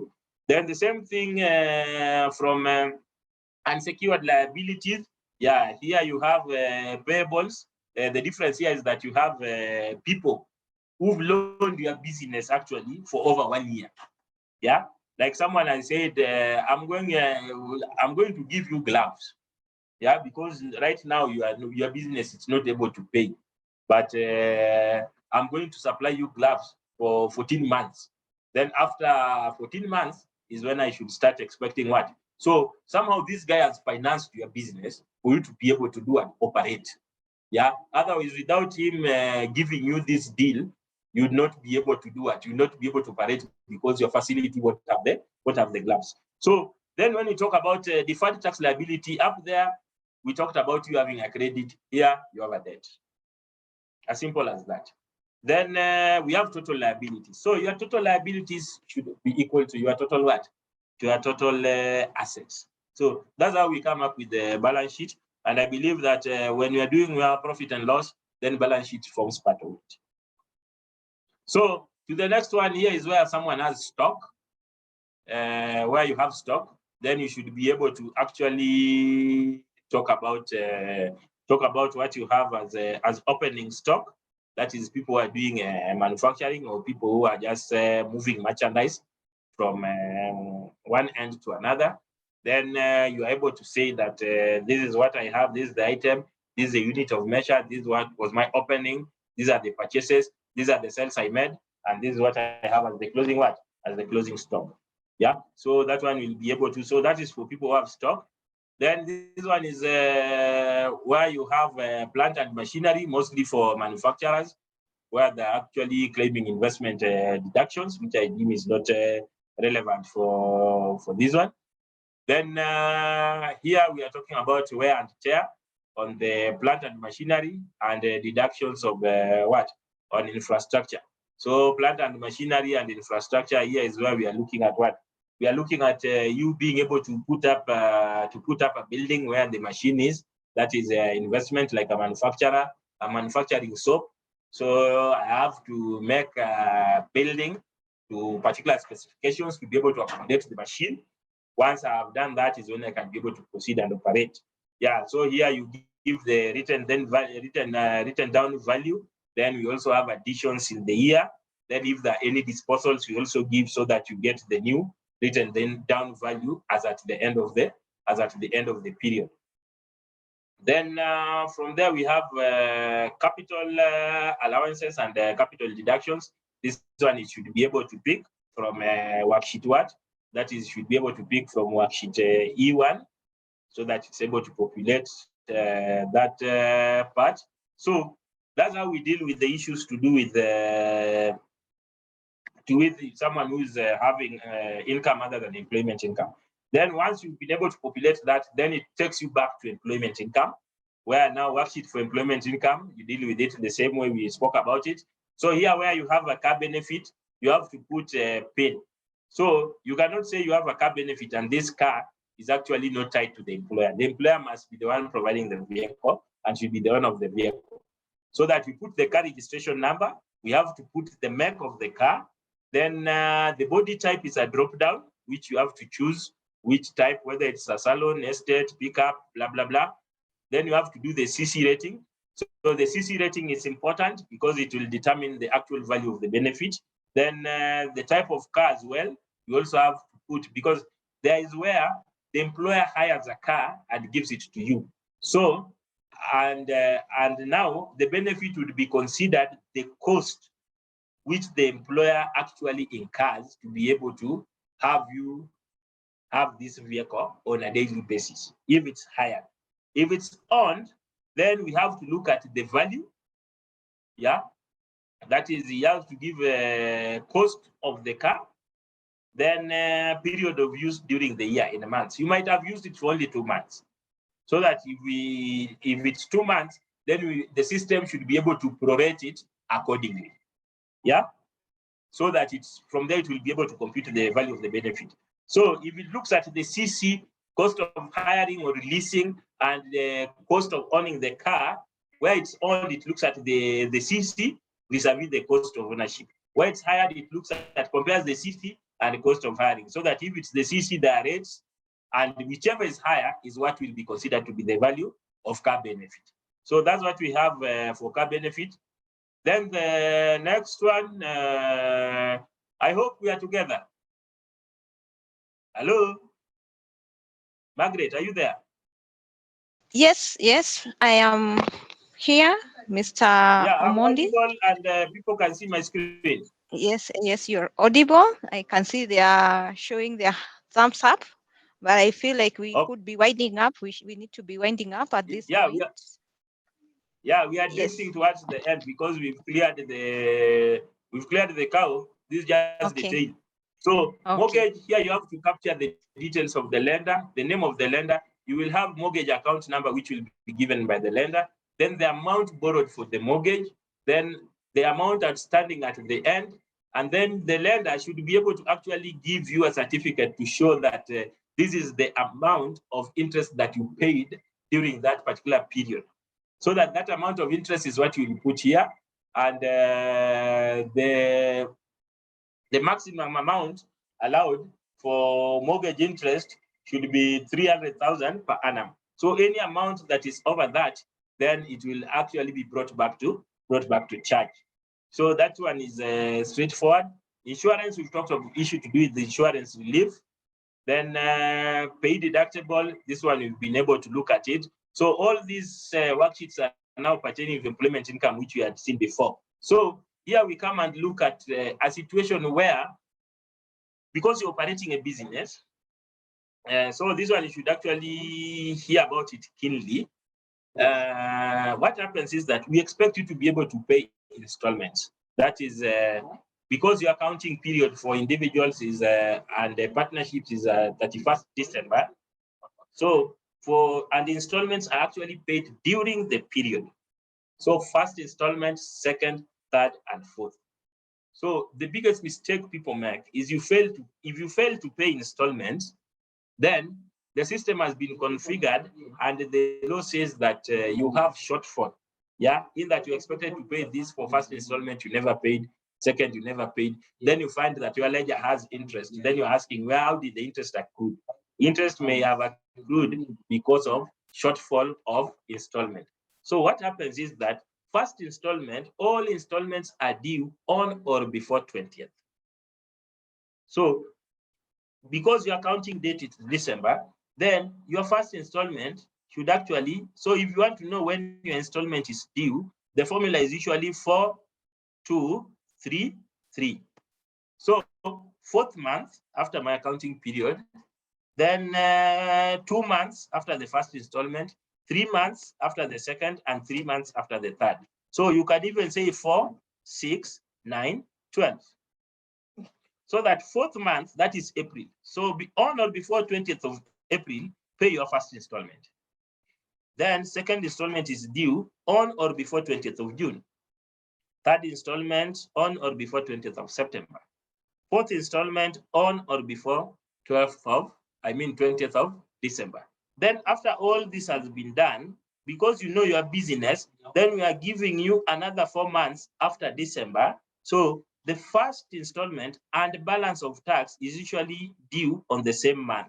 So that balance of tax, you actually pay it before end of April, which is 30th April. So balance of tax is paid before end month. Installments are paid before 20th. So how do balance of tax come about? You may have paid installments of say 40,000, first installment, second 40, third 40, and fourth 40. Then by the moment you clear the year, you realize you've paid installments of 160. By towards end of March, you've known that your business actually made profitability of say 210,000. So you're supposed to pay, your business made profitability, and the tax due for that year of income is 210,000. But you've already paid 160 through installments. So 210 minus 160 will give you 50. So this 50 is the balance of tax you need to pay before 30th of April. So the downside is that majority of us assume that I'll pay the balance when I file the return. And you'll find that if you do that, the balance is late because you are paying it in June, yet it was due in April.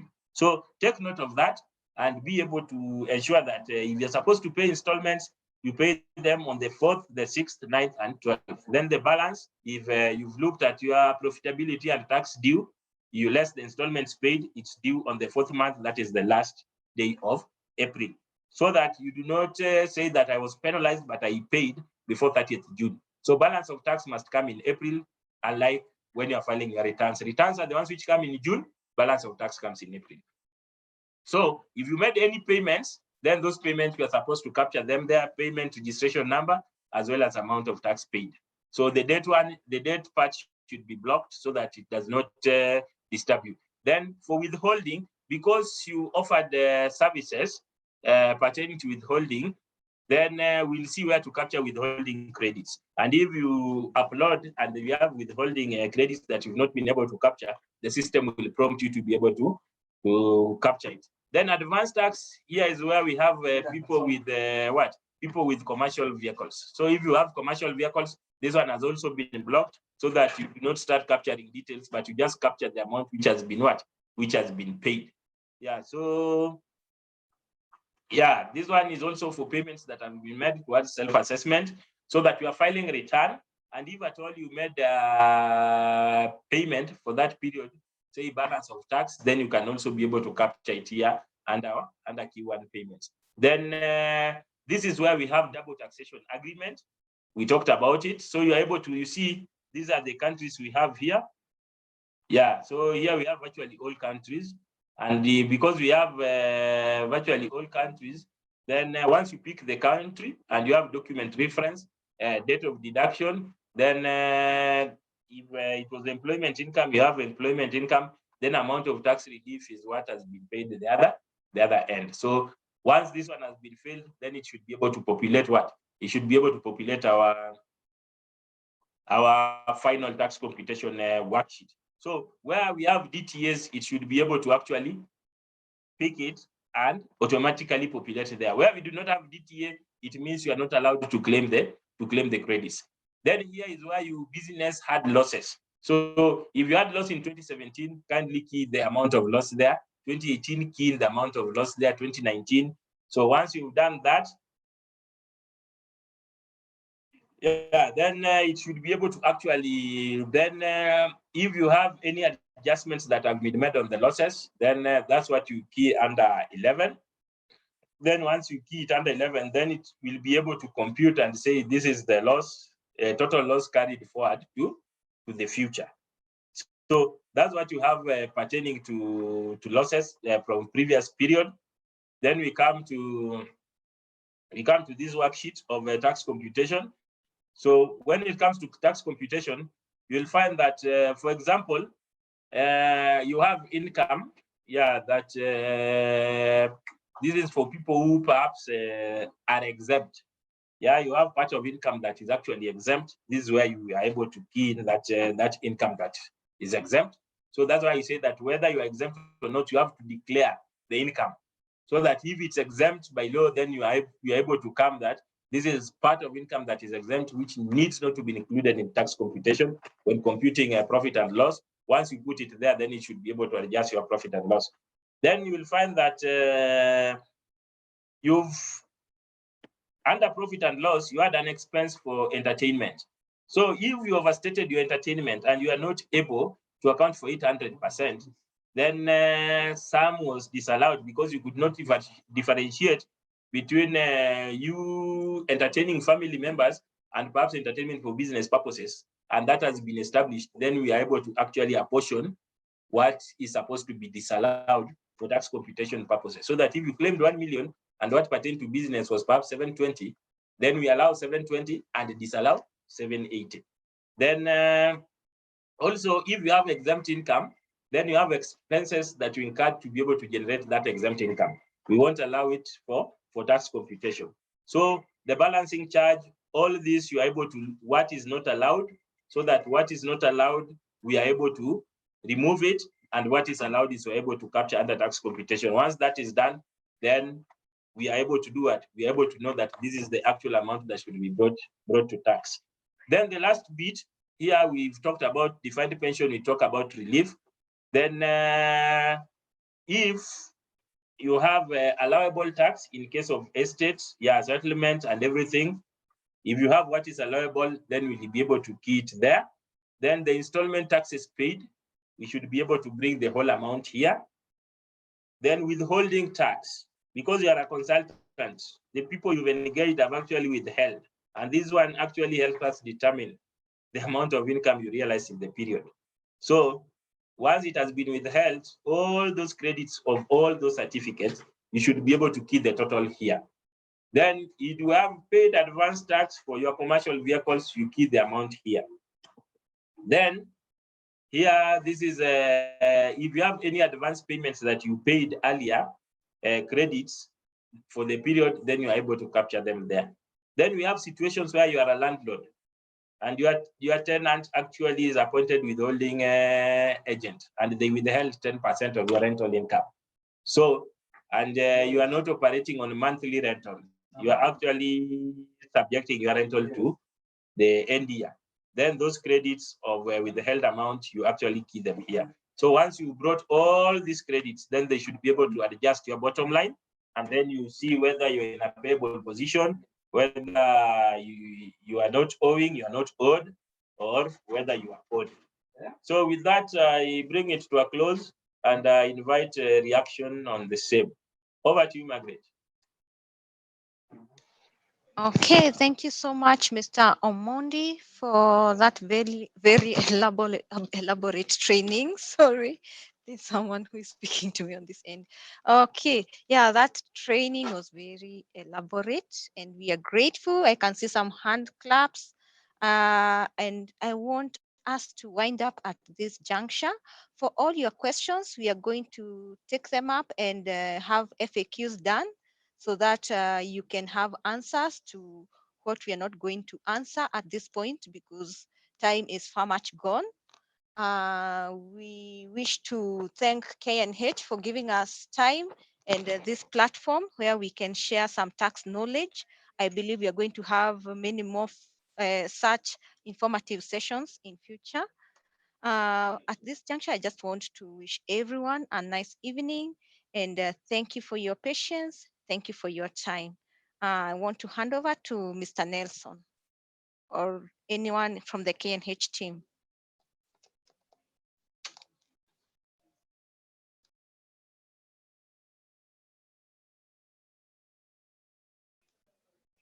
Okay, if we don't have anyone from the KNH team, maybe we can just call it a day. I can see a lot of appreciation for Mr. Omondi.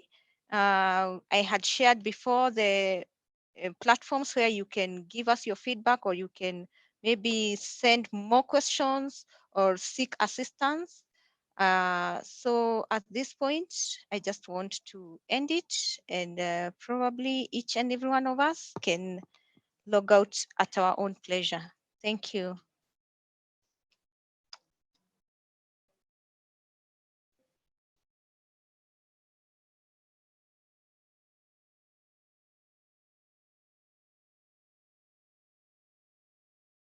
You know, I was doing side eyes.